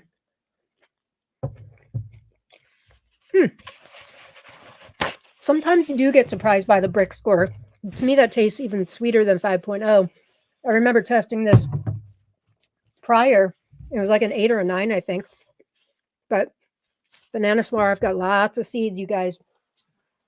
So if you're a winner today, you can certainly choose that. I'm drying seeds for just about everything I've talked about this year so far. So if there's anything in particular, any micros you want for Micropalooza, I'm your girl. If I owe any of you micros, particularly B times Macbeth or Henry Harringtons, and you're counting on those for Micropalooza, will you please send me a private message? I'm doing the best I can to get to all of these. It's a little rough during tomato season. I don't want to stop giving away prizes on these shows.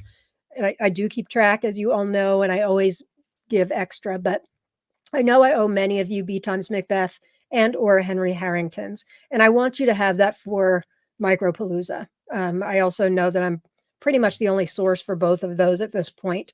So please let me know. And if you're a winner today, certainly, you know, you're more than welcome to hit up my micro collection. Another Kazula 55. Do you mean a different variant, Adam? Maybe that's what you mean. Maybe. You're eating the seeds. I assume we're talking about Chinese. Oh, yeah, we're back at Chinese Princess. Have no fear. You guys have got plenty of seeds. Is it better than Malachite Box? No, I wouldn't say that. But dang, that was good. So unexpected. So unexpected. Wow. That is so much flavor. Looks like it. No, I just grabbed from the forum. Oh, okay. I couldn't find anything in the forum. Certainly couldn't. Maybe I could, but I couldn't find any pictures. That's for sure. Let me know if you find anything out. I'd be very curious to know, because correct information is important to me. Hey, Mike, catching the end. Been working on a buddy. ATV. Hello, tomato heads. Nice that you're here. Tart and tango. Yum yum. If that's your jam, Chinese Princess. I like tart and acidic. Yeah, when I say acidic, not to the point of like, like really good citrusy. Is it out of stock? Sad face. Well, I happen to know somebody's going to have a lot of seeds coming up soon. I'm my own worst enemy. I want you guys to have them if that's what you're interested. I love tomatoes with really strong and tangy flavor. Me too. Now I'm really, really bummed that I cut so many up to save. I mean, I'm not bummed that I cut so many up to save seeds because I want to save them.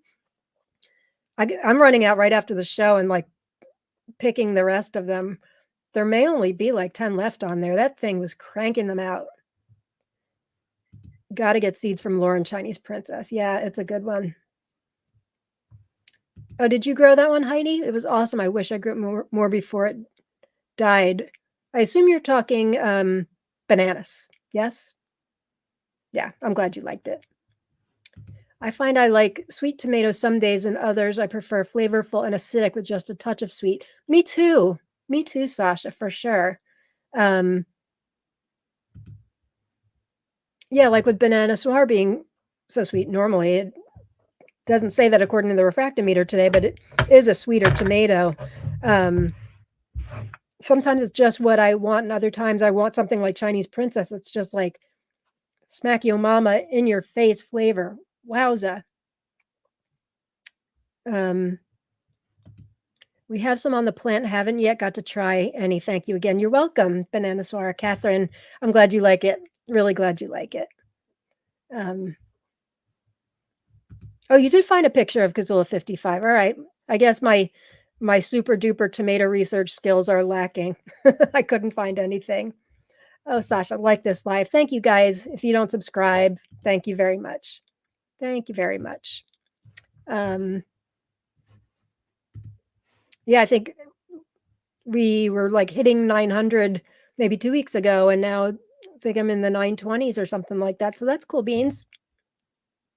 All right. Been talking about the Jarson 1 tricolor. I've got to show you the inside of this thing.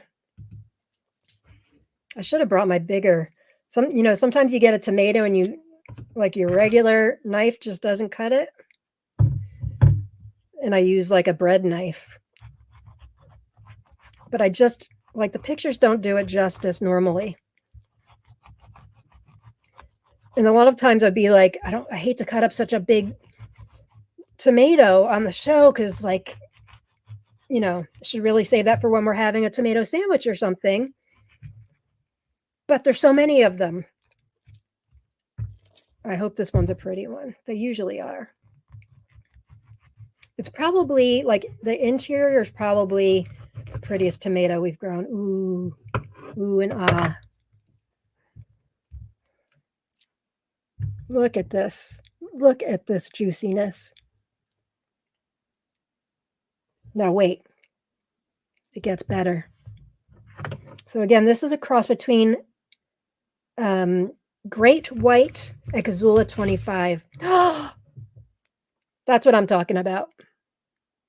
That is what I'm talking about. Can we get even better? Maybe we can. Look at that. This is the color that I choose a lot of tomatoes on. I grow a lot of tomatoes that I want to look like this, that some of them do. Nothing has come close in flavor yet to me than Jarson 1.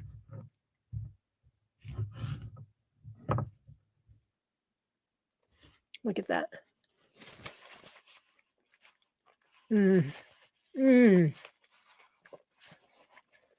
Sweet. Great flavor. Really, it was so unexpected last year, like I already said. I really wanted to grow Jarson 18-3 because it had malachite box in it. Malachite Jen and I, we both were on the search for those seeds. And then a friend of mine with roots in Poland got me the seeds, and she also sent me Jarson 1. And so I planted it. It didn't have malachite box in it, so I was thinking, who cares? But that turned out to be the superstar. Yes, Drew. Resembles a watermelon. And cutting through this thing is like cutting through a watermelon. It's so good. Mine are still green, but getting there. Can't wait to taste those Jarson 1 tricolor. If you guys are growing it, if you've had anything ripe yet, do they look like mine? Are they looking different? So this is my second year growing, and the tomato has been the same. So that's a good sign. I will be growing it again next year. Really great flavor on Jarson 1 tricolor. I realize I'm cruel eating like this. I put a post in the group earlier showing my countertop and saying, like, I know we're supposed to stay in the moment and not worry about the future, but I am going to miss this. Even though I'm on my feet all day, saving seeds, harvesting, making crack, doing reviews, garden tours, whatever. So worth it. Because, I'm also convinced that anybody like us, tomato heads, we're all foodies, right? I don't know that you could really be into it as much as we are without being a foodie. Wouldn't you agree? I mean, most people, normal earth people, would be fine with the red grocery store tomato or stuff you can get at the farm stand in the middle of summer, which to me is still, for most farm stands, still like, it's okay. But even the best Jersey tomato still doesn't beat the stuff that I grow. So I'm convinced we're all foodies by nature. And I just, that taste, not all of them have that taste, but when you get a tomato like that, or that wow, now Chinese princess, I'm still reeling from how good that was. Wow. Making crack. Imagine someone just popped in when you say that. I know. What are you doing today, Lorna? Just making crack. That name was given to it we've been canning it for years. And I often give it away like in little baggies at Christmas time. And one of Rob's cousins' husband, he's a foodie. And I guess he opened it a couple months after we had given it to him. And he messaged me and said, this stuff is like crack. So that's how the name stuck. Mary says, so pretty. Wow. Yeah, it's a real showstopper. These are last year's pictures, and I recently made a new slide, and I swear the pictures are great. Look at on the white plate there. Look at those slices. Does it get any better than that? For me, it doesn't. For me, it doesn't. All right, so while we're talking about Jarson 1, and I know I'm repeating some of the stuff I shared on the garden tour on Tuesday. Oh man, we're at 2 hours, 15 minutes. Sorry, gang. How much more do we have to go? Not too much. Actually, only one more after this because I've skipped around. Okay. Phew. Sorry, gang. Although I think you don't mind. But anyway, I'm repeating some of the stuff I showed or I talked about during my garden tour episode on Tuesday. It's because I'm showing stuff on my counter and talking. So I talked about Jarson 1 and my tricolor, and then I talked about there's a million Jarson 1s, which I've already mentioned a couple minutes ago. And there's another, I'm only growing one other Jarson 1. And it's because I saw it at Graf Semina and from Ukraine, and I knew I had to grow it this year. Now, this is not fully ripe. Check out this business.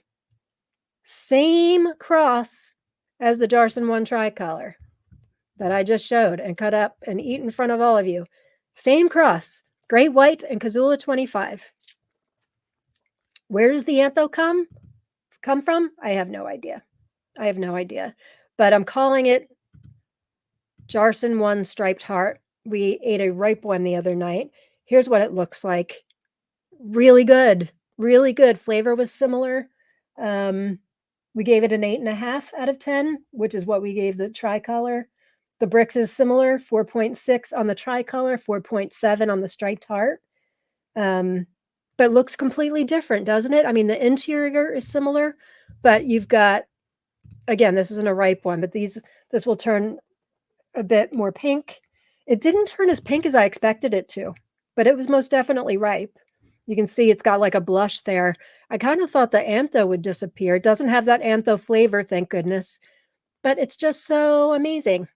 And the plant is full of these. So yeah, I know, Sathya. Crazy. It's absolutely crazy. It was delicious. I wrote from our review notes, I wrote outstanding.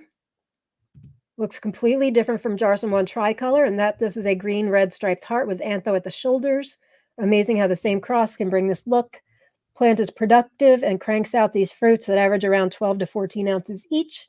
Flavor is delicious, equal parts sweetness and tanginess. The flavor lingers forever, in caps, on the palate and leaves you begging for more.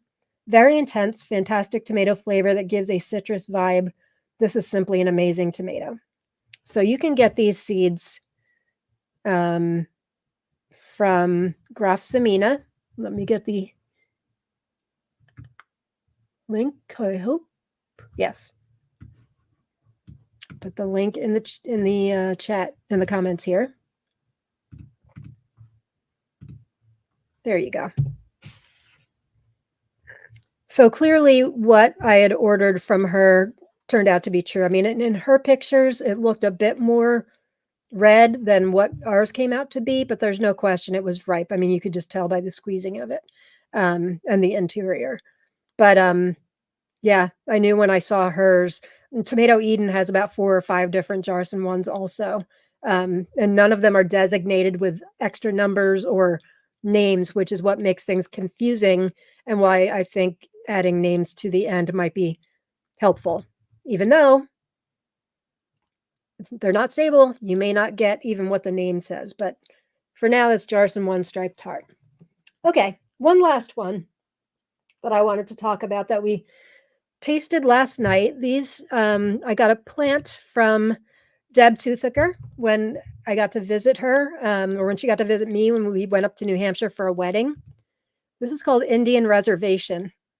Boy, is this a good tomato, especially for a yellow, which I don't care for. The Brix is 5.9. We gave it an 8 out of 10, which we don't give a lot of 9s. We don't actually even give a lot of 8s. We give a lot of 6s and 7s. A good tomato is a 7. Decent to, no, how would I rate it? 10 out of 10 would be excellent. 9 is excellent. 8 is insanely good. These are my adjectives. 7's really good. 6 is good. 5 is kind of nothing. 5 is take it or leave it, and we've had a number of those. Once you dip below 5, it's just a bad tomato, like a spitter. We've had, I think, 2 so far this year. So Indian Reservation, it says it's a rare variety whose exact origin is not known. Seeds were sent to Craig LeHoulier in the 1990s by a collector named George Pesta, without him being able to provide him with any information on their origins. Fruit of 250 to 500 grams of the beefsteak type, flattened with the poles, ribbed on the upper half and the plump shoulders. 2-color dress of yellow, golden yellow, veined with red, pink, becoming more. I believe this came from Tomato Faifu, by the way. Become more sustained at the end of the season. Orange, yellow beef flesh, veined with rose in the center. Very fleshy and juicy. Excellent flavor. Plant with average development, little foliage, indefinite growth. Good long and regular production from mid-season. Where the heck's my notes on it? Why am I reading those? Oh, the interior look like sprinkles. I don't know if you can see it from here, but if you look at the interior, there's like little speckles, like green and red speckles, at least in this particular fruit that we had last night. Very flavorful. Intense flavor for a yellow.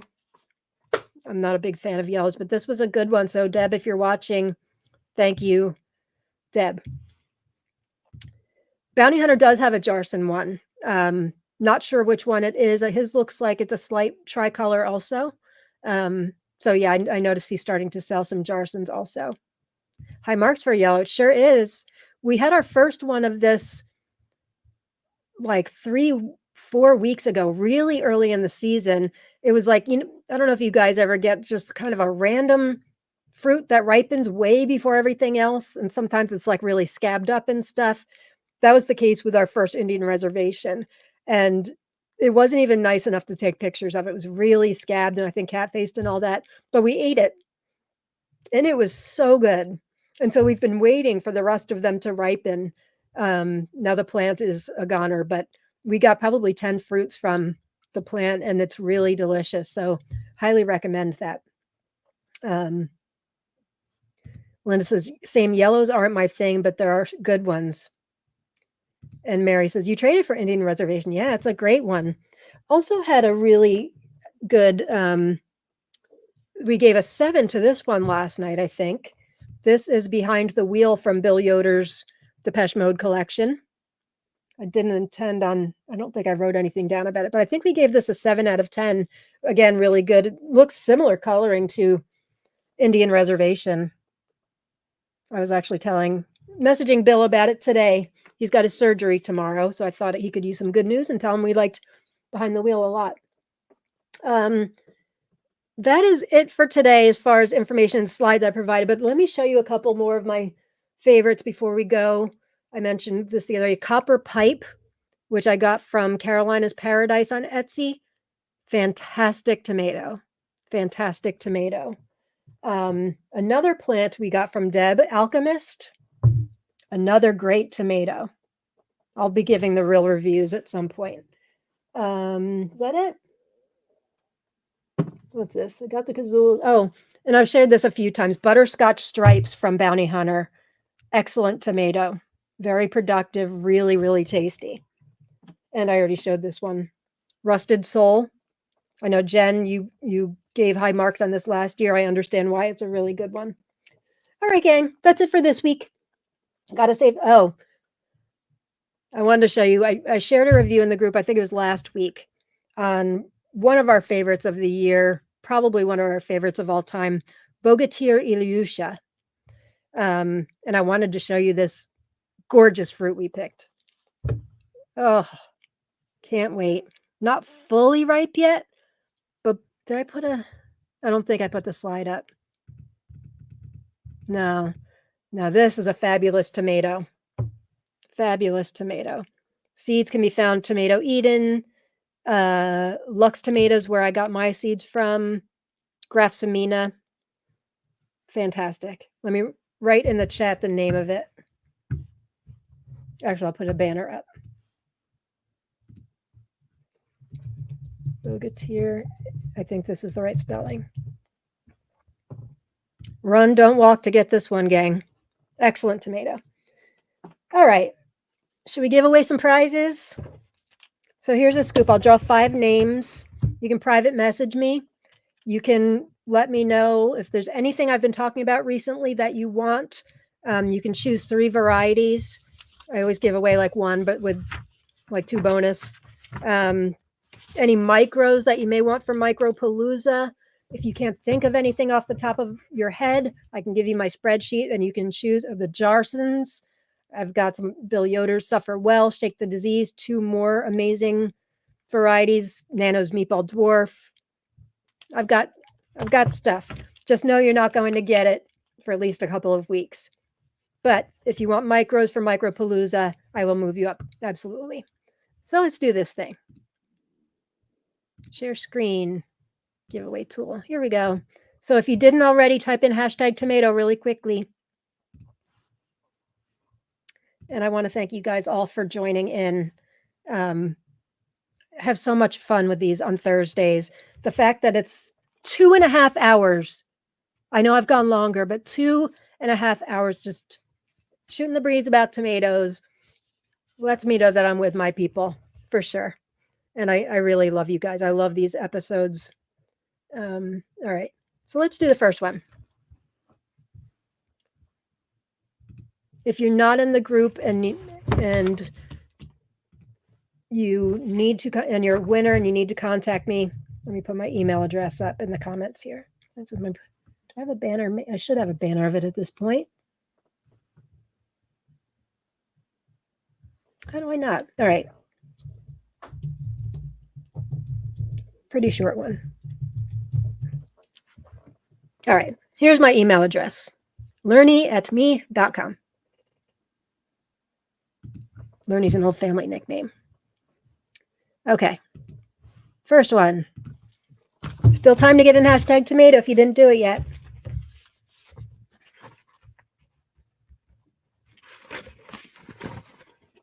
Bay, congratulations.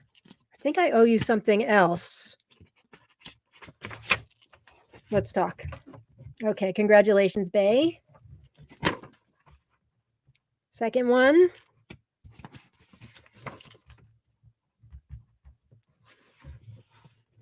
Green Thumb Gardener, I know you. Congratulations, Heidi. I'm sure you can think of some things you'd like. Next one.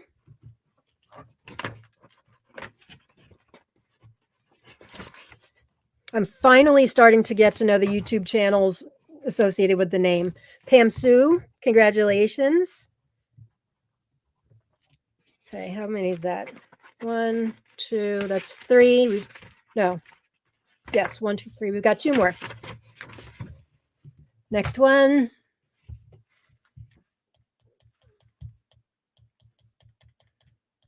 Which varieties did I talk about today that you guys are most excited about? Noir, congratulations. I think I owe you something too, if I'm not mistaken. And last one. That Chinese princess, man, that blew me away. I can't believe it. Was it just a crazy fruit or was it really that good? Kim L again. You're a big winner, Kim. Congratulations, everybody. That's our 5 winners for the week. And again, I just want to thank you all for being here each week, hanging out with me for a couple hours. And I love how we learn from each other and we grow. And this community is really great. And I wish you all good weather. If the hurricane is coming near you, I wish you to be safe. I wish for or your gardens to be safe. I know in the grand scheme of things, the garden isn't the most important. But they're important to us. So I wish you all happy gardening with good weather. And I will see you next week, hopefully Tuesday for another garden tour. We'll have to see. So peace, love, get your gratitude on, and go grow tomatoes. Bye, gang.